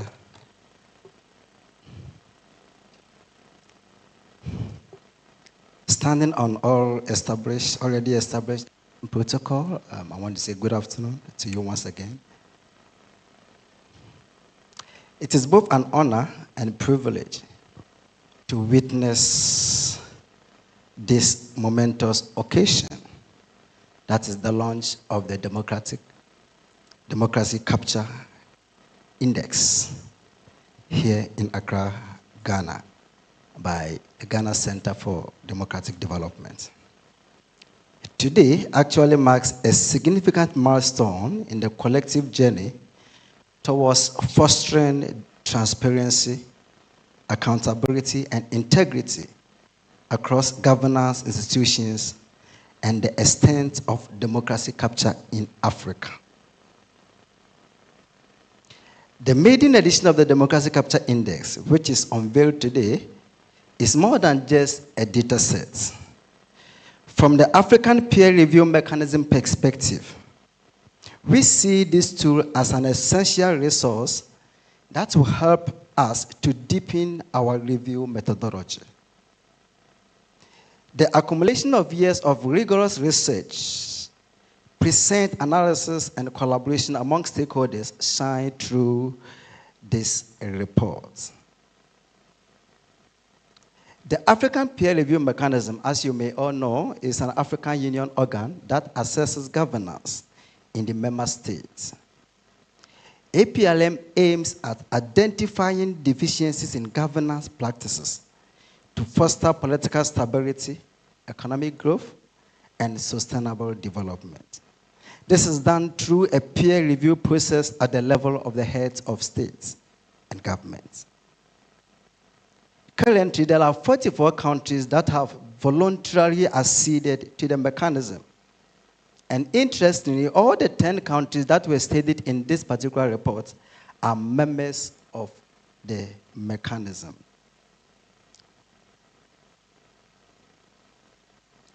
Some of these countries, for instance, Tanzania, have even been scheduled to be peer reviewed next year, 2026. Actually, Tanzania was supposed to be reviewed this year, but because of the upcoming election, the government had decided to postpone the review process to next year, 2026. So as part of APLM's core mandate, the mechanism undertakes two major reviews. We have what is called a targeted review, then we also have what is called comprehensive review. Now, the comprehensive review, it covers 6 main thematic areas. So we have democracy and political governance, we have socioeconomic development and management, we have corporate governance, we have socioeconomic development, we have state resilience to shocks and disaster, and lastly, we have added the 6th thematic area called e-governance. And as you may know, that democracy capture, which erodes public trust in democratic institutions, which fuels inequality, which weakens the rule of law, and which can even trigger political instability, it cuts across all these 6 thematic areas I made mention of.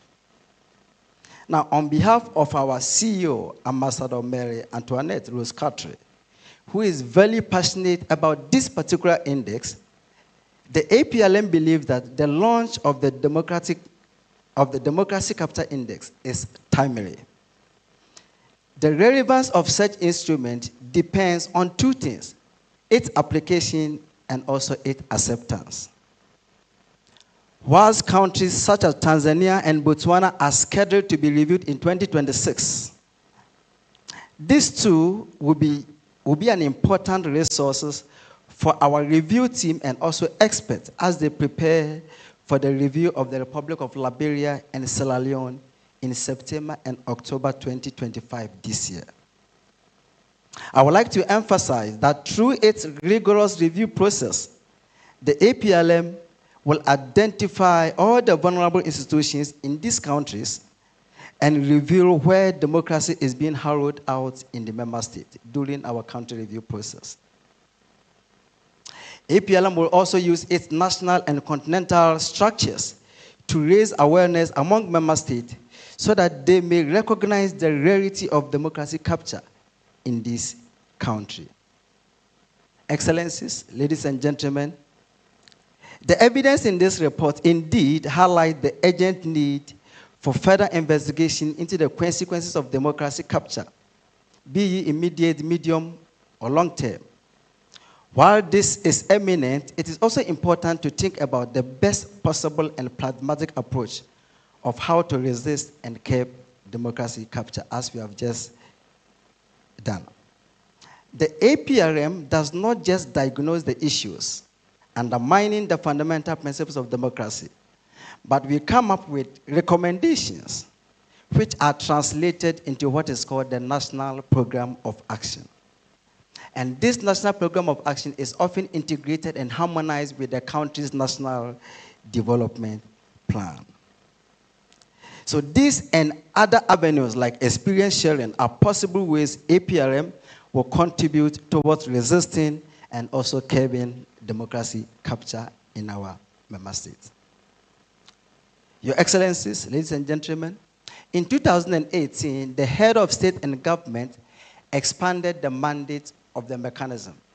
And the mandate stated that the APLM should track all the key governance-related components of Agenda 2063 and also SDGs.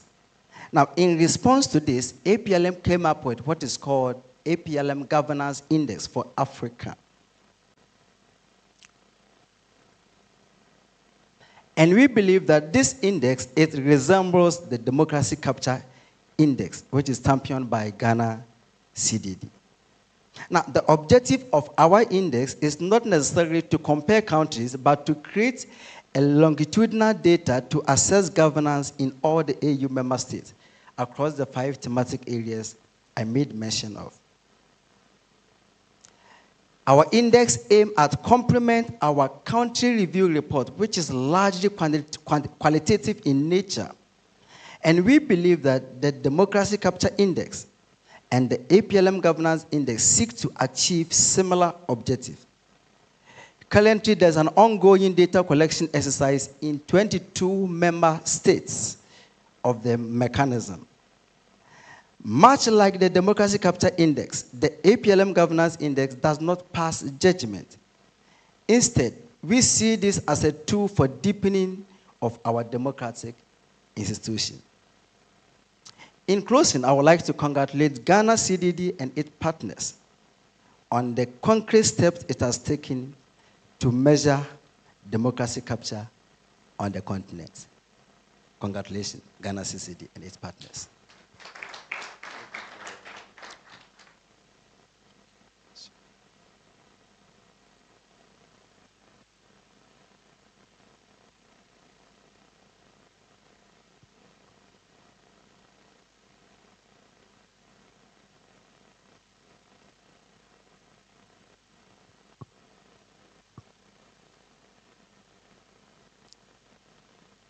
Excellencies, we have actually seen this report and we have been enlightened about the key findings of this very important report. Now, with the honor given to me, I would like to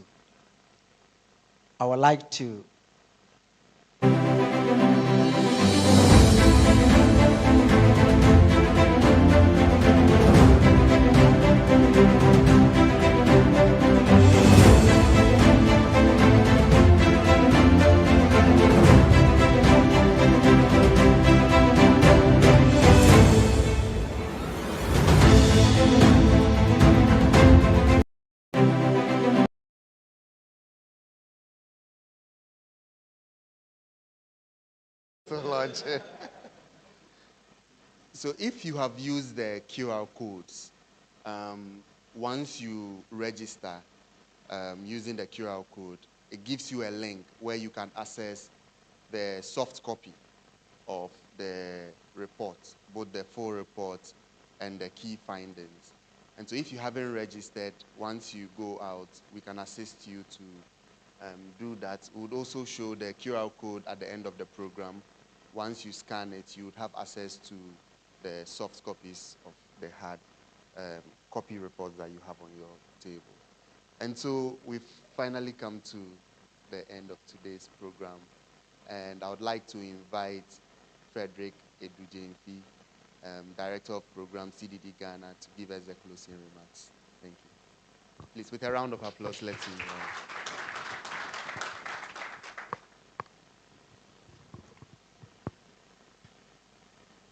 Thank you very much, Jonah. I think it's been quite a day, and I'm happy that we can all get some rest right after it. Anytime I look at Dr. Kwapon, he makes me feel very sad. But the truth is that it's not the only one who did the all night. We all did the all night. So it's my honor to deliver the closing remarks for today's launch of the Democracy Capture Index. So on behalf of CDD, I would like to extend our heartfelt appreciation to all of you for joining us for the launch of the Democracy Capture Index report. Today's event has marked a significant step in deepening our understanding of one of the most insidious threats to democracy on our continent: the systematic capture of democratic institutions by vested interests.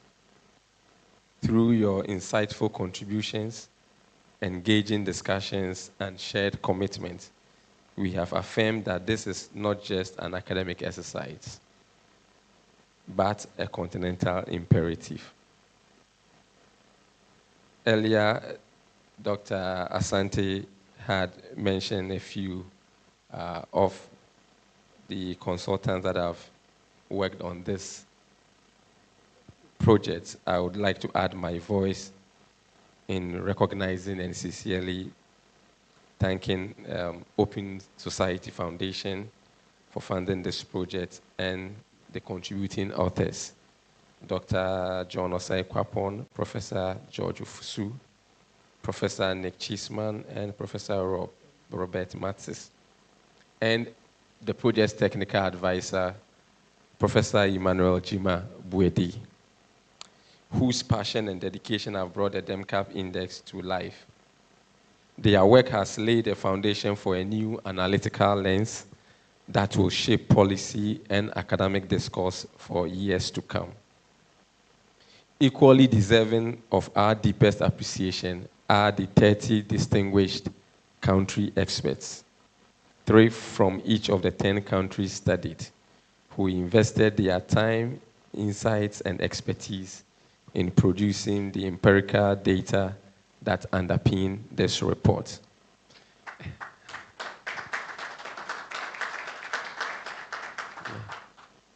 Unfortunately, we couldn't bring all of them here. But the few that are here, Brenda, we have Professor Muzalia, Alagao, and I think there was one more person. Yeah, I think I've mentioned Muzalia, yeah. So we are grateful that at least they could represent the other 30.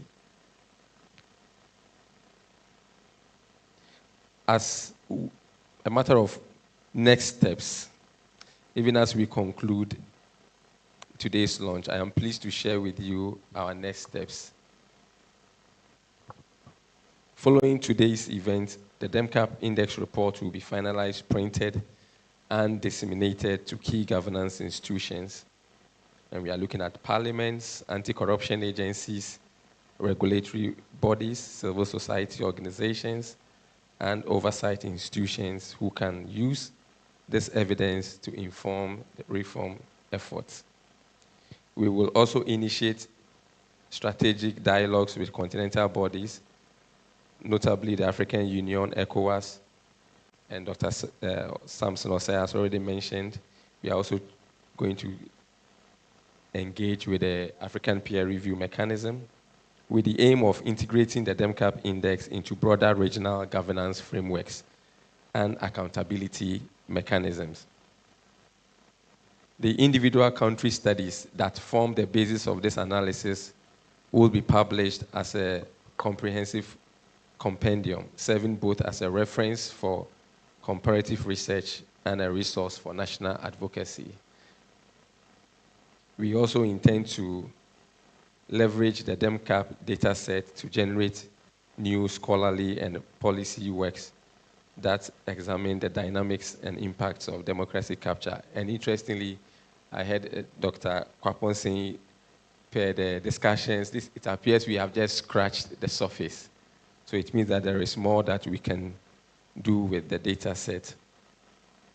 Let me conclude by emphasizing that democracy capture is not simply a symptom of bad governance.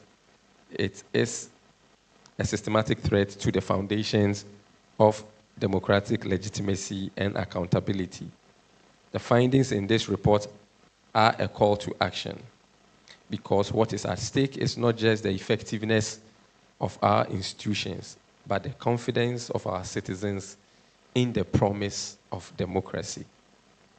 Let us leave here today with renewed commitment, not just to talk about democracy capture, but to name it, to measure it, to expose it, and most importantly, resist it. Thank you once again for your presence, your partnership, and your shared resolve. Together, let us push forward. Thank you.